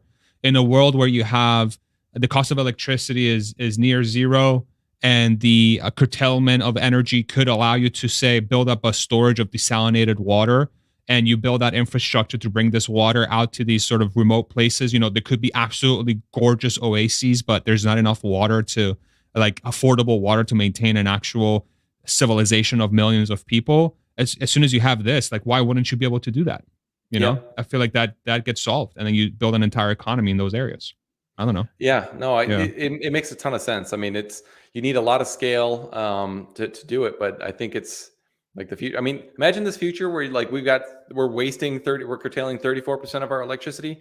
People will find uses for that. I guarantee you. And to Tesla's credit, they didn't like solve for that and just say like, oh, there'll be extra economic activity that will fund this. They just assumed that it actually is wasted. But I completely agree with you, Farzad. Desalination is a perfect use case for this. Got it. Awesome. All right. So let me go ahead and do this again. We're going to bring up our next person on Spaces. Let's make sure I do this correctly. Joe, go ahead and ask your question or make a comment. Can you hear us, Joe? Dave, can you hear us? Hello? Can you hear us? Hello? 1, 2. Matt, you can hear me, right? Yep. Joe, can you hear us? Okay. It looks like, Joe, I don't know if you can hear us, but you may have to rejoin the space. I'm going to go ahead and remove him from here and go back to my phone with my AirPods. Okay. Let's go ahead and bring up the first question on YouTube, producer wife, when you get a chance. And then we'll keep going.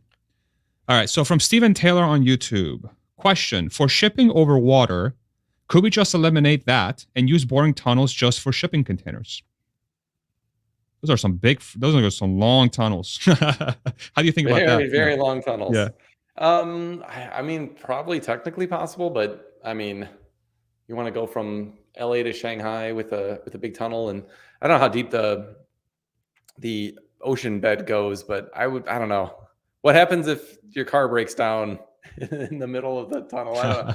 Seems like it's probably technically possible. I just wouldn't bank on that for this particular use case. I mean, 500 years from now, I'm sure we'll have something like that. But, in our What lifetime, I'm skeptical. What about the whole concept of, I know Elon and SpaceX sort of talked about using Starship as a point-to-port transport system in a world where you are able to create these, say, synthetic fuels at a cost of near zero, with this sort of new energy thing. Wouldn't Starship as a cargo transportation system, where it probably requires a fraction of the fuel it would need to get to orbit or to Mars, wouldn't that become a viable form of, say, continent to continent transportation system?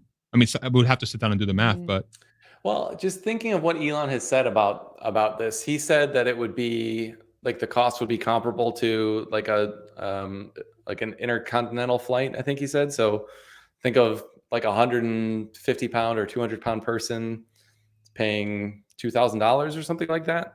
round trip. Round trip, yeah.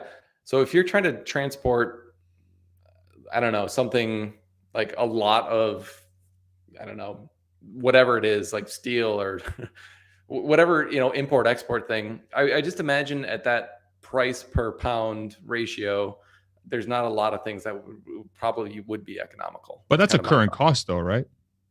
Well, I think that was a hypothetical. Didn't he say like when we do point to point, and essentially SpaceX is only paying for the fuel of the launch?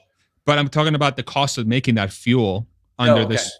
Yeah. So if we're using essentially free electricity to curtailed energy. Yeah.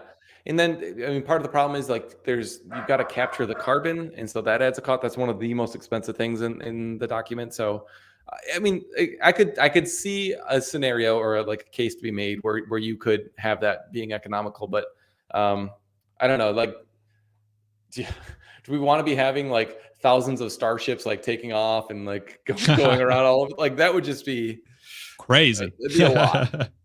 That'd be a lot of greenhouse emissions. That's for damn sure. Okay. Let me go ahead and bring up the next person on Spaces. Let me make sure I do this right. Okay.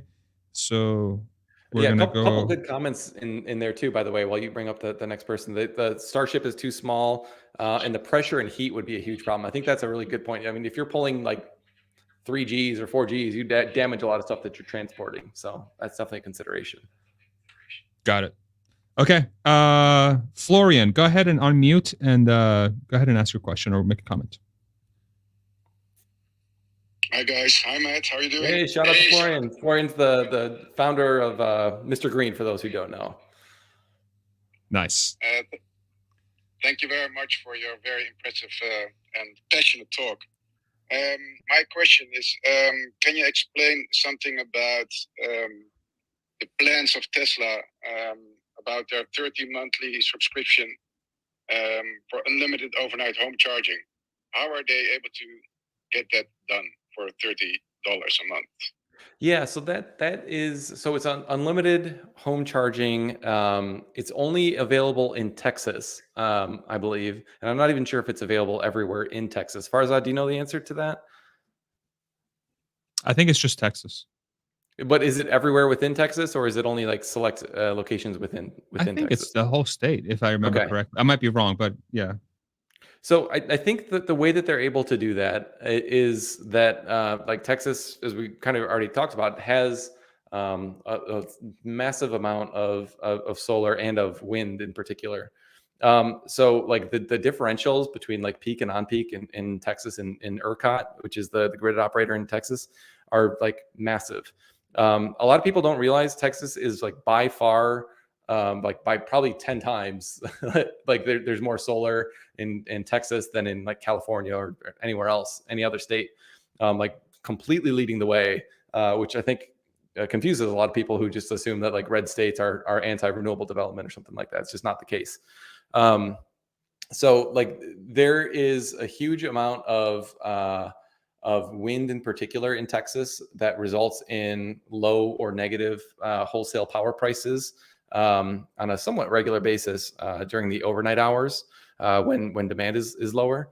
And so I think what Tesla is doing, the math they're running is they're saying, okay, we can buy this power on average at whatever their cost is. I haven't done the math, but then they're looking at all their charging data, I'm sure, and saying, okay, when do people charge their Teslas typically. And if we assume that there won't be a massive deviation in like the times that they are charging, then we can, and the quantities that they're using, I mean, that's another piece of the equation. Then we can actually offer this plan that makes like the decision from the customer a lot easier, and the economics of buying power on the wholesale market to kind of backfill that demand is reasonable enough that we're willing to kind of take the risk that the customer's behavior changes, or that they charge more, or at suboptimal times. So I would guess that like they've done all the math and they think that they can, maybe their cost is like $20 or something like that they're projecting, so they round up and say, all right, we'll sell it for 30. Obviously Tesla only has that data, but that's kind of my view of how this is shaking out. Is it fair to say that this is maybe like a proxy way of capturing curtailed energy in a way? Yeah, just capitalizing on that. The energy nerd in me would rather it be like that there is some kind of price signal to the customer, so that like, hey, if it's a peak time, don't charge, or if you do charge, then like you're going to pay 5 times more than your normal rate or something like that. Because really the best thing to do is like when all that wind and solar would be curtailed, charge then, because then it's just the best for the overall economy. Great. All right, let's do the last 10 minutes on YouTube here. Let's pull up the next question. Looks like we have no more requests on Spaces. Let's go ahead and pull up the next question. Producer wife. From Hannah, great friend of the show. Question: what is Matt's opinion about hydroelectric power, specifically the supply being produced at Niagara Falls? Yeah, so hydroelectric, for those who are not familiar, is like dams, or you can actually use like the gravitational weight of water to be like what's called pumped storage. So essentially using water as a battery. Hydroelectric, I think, is great. Canada actually is doing a phenomenal job at hydro. They've got some very low power prices because they've really they've built a ton of hydro, and frankly, they've got great hydroelectric resources. There's just not the problem I have with hydro is just that it doesn't really scale. I mean, a lot of the great hydro resources were developed 100 years ago. I went and toured some hydroelectric plants that were like built in the early 1900s, and like they've got the original turbines that Edison was working on to power these things. And there's like, it's nice. I mean, for the most part, they're small. I mean, if you want to do something big, like what China did at the Three Gorges, problem is like there's massive economic or ecological and like human displacement that caused. So like to do new hydroelectric dams is probably just not going to happen. So I think it's a great part of the resource. It helps with a lot of things, but I just don't see it having significant potential to scale. Thank you. Let's do the next question. And Roger, question: will all output from the new cattle CATL Shanghai factory go to Tesla? I don't know. I don't know enough about the specifics of that to give an educated answer. So rather than guess at that, I would say, I don't know. Tesla needs a lot of cells, but I don't know enough about CATL's plans to really definitively answer that one. Perfect. We got a question on Spaces. Let me go ahead and switch this over real quick. We're going to go take a question. Give me 1 second. Let me put this on speaker. And okay. And they disconnected. Okay, pull up the next question on YouTube, please. All right, from I'm sorry, Frode. I'm so sorry if I mispronounced that. Question: what do you guys think about the modular nuclear power? Thanks for the lovely show. What do you think about modular nuclear power, Matt? Yeah, so that's kind of the next thing that's being developed. So rather than these huge gigawatt plus scale plants that are being built, like this one in Georgia has been an absolute disaster. It's like 8 years behind schedule, and I think it was supposed to cost, I'm going to get these numbers wrong, but something like $2 billion, and right now it's at like 17 billion. So it's just like it's been a disaster. So a lot of people in the nuclear industry are pushing for much smaller kind of modular nuclear power. I think it's fine. Go forward with that, but it's like got the same issues I think that we were talking about earlier. I mean, it's good to have some amount of base load, so like that part I definitely like. But the O&M costs are still very like high relative to other forms out there. So it's like I hope people keep developing it, but I'm just skeptical. I'd love to be proven wrong on that, but I just don't think it really scales economically. I'm getting texted from my wife, Razat, so maybe I can do one more, and then I gotta scoot. One more. Okay, so let's take the last question on spaces here. Let me go ahead and pull up. Let's do Oliver. Oliver, go ahead and ask your question or make a comment. Oliver, I can. Hi, good evening. How you doing? Yeah, I'm good. I'm speaking from Nigeria. It's 10:24 p.m. here.